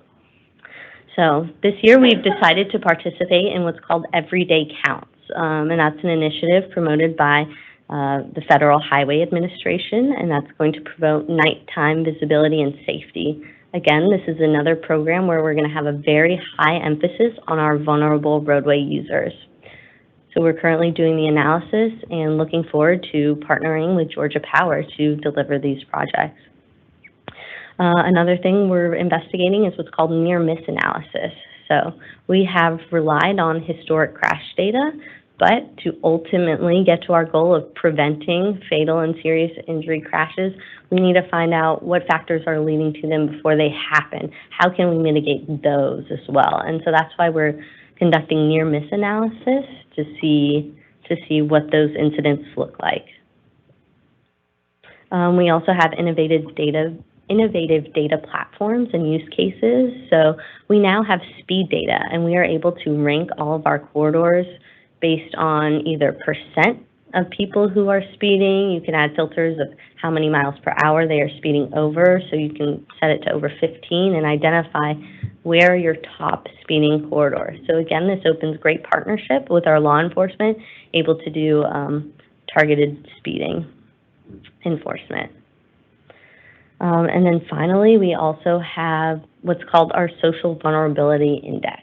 So the Center for Disease Control identified 4 breakdowns or themes that make a population more vulnerable to responding to or whatever that may be. So we have been able to successfully integrate this in our crash data platform, and that allows us to now identify crashes, specifically vulnerable roadway user crashes, that are happening in communities that have been identified as vulnerable for transportation. So this is really how we're getting into the equity piece of saving lives. And that's pretty much all I have for you today. I will wrap up with our 3 takeaways. Again, safety first. You know, safety is the #1 priority for the department as a whole, and we have a very strong traffic safety culture to promote that.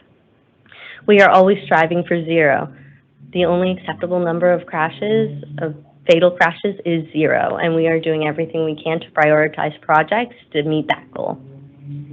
And then finally, comprehensive and innovative approach. We are continually implementing innovative safety measures, as well as exceeding federal requirements and using advanced data analysis to keep GDOT on the forefront of safety improvements. All right, any questions? Any questions about any board member? Comments? Thank you, Kelly. I would just, again, take an opportunity, well, thank Kelly and what her team does and everybody that supports the safety program. But as you have opportunities to speak to civic groups or organizations, we'll be glad, and Kelly and her team can provide you data, and even maybe by the county or the city of where you're speaking, because these numbers are just not acceptable. The fatality numbers are just so high.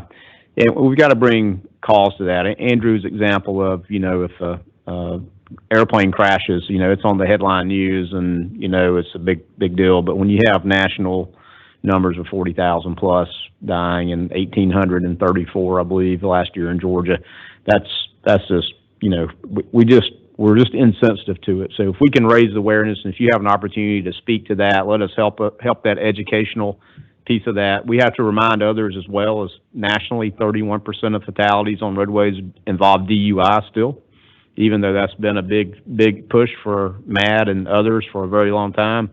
It's still a big number. So, and then we got, distraction out there too. We're glad that Georgia has a hands-free law. Many states don't still. So, I won't say, I'll stop there. But anyway, it's just a big effort. But a couple other updates, Mr. Chairman, if you don't mind. A couple things. One, you heard the weather behind us. Just a heads up, I've got an update from the National Weather Service and our emergency management team, Emily Fish and her team, as well as the director of GEMA while we're sitting here. We do expect very rough weather tonight, especially in the Columbus, over toward Macon, down to Valdosta area.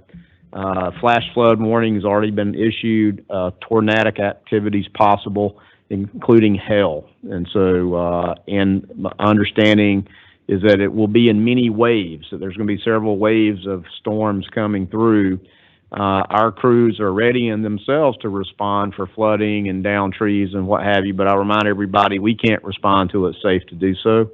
So if you happen to get a call from your sheriff or EMA or whatever, send them the GEMA. Of course, our folks are on the ready and always on call, but it looks like it's going to be a pretty tough night into tomorrow morning, into early morning tomorrow. So we wish and pray for the best for everybody there. One other very important news note while we're sitting here is the building management company that operates this building has notified us that there is a water failure in the building. There is no water currently. I think we have one flush, if that's important to you. It isn't to me, because we've been sitting here a very long time. But I do need to notify you that there's the repair people are on the way, but we don't have the ETAs to have water back in this building. As far as I know, this building across the street is okay. It's a failure in the pump system here. So I just want to put everybody on notice. We're sending a notice to all staff now to notify them that, and that they can make their proper provisions to take care of themselves. So just want to pass that public service notice along, and we'll hopefully all that's back up and working fine by morning. So thank you, Mr. Chairman. I'll conclude there. Thank you, Commissioner. Yes. Just one quick question, and thank you for the presentation. All the presenters very much enjoyed it. And Mr. Chairman, I apologize. I'm by far not the coolest guy in the room, but the glasses, I've got something wrong with my eye. So I just wanted to make sure everybody didn't think I was trying to be cool or anything. The legislation, the hands-free legislation that was passed a few years back, I know during committee hearings on that legislation, there was data from some of the states that had passed that initiative that said within 2 to 3 years, we should see a percentage drop of accidents or fatal accidents that involved some type of a device. I don't need the specifics now, I can get with you offline, but have we seen a decrease in accidents using mobile phones and stuff like that, or has that been a contributing factor still? Has those numbers kind of plateaued, or have they increased or decreased? Yeah, I'll say that it's definitely still a contributing factor. I can't speak specifically to the increase or decrease, but I think that also plays into the reporting and our partnership with law enforcement. And so a lot of it is suspected as opposed to confirmed. And again, if Gotcha. you get pulled over, how honest are you going to be about being distracted? 100%, yeah. Limitations with the data there, but Yeah, thank I you. can get back and get more specific. Thank you so much. Any other questions? And further questions? Thank you so much for your time. You're welcome. Thank you. Nothing more. Meeting's adjourned. Oh, pardon me? You're sorry.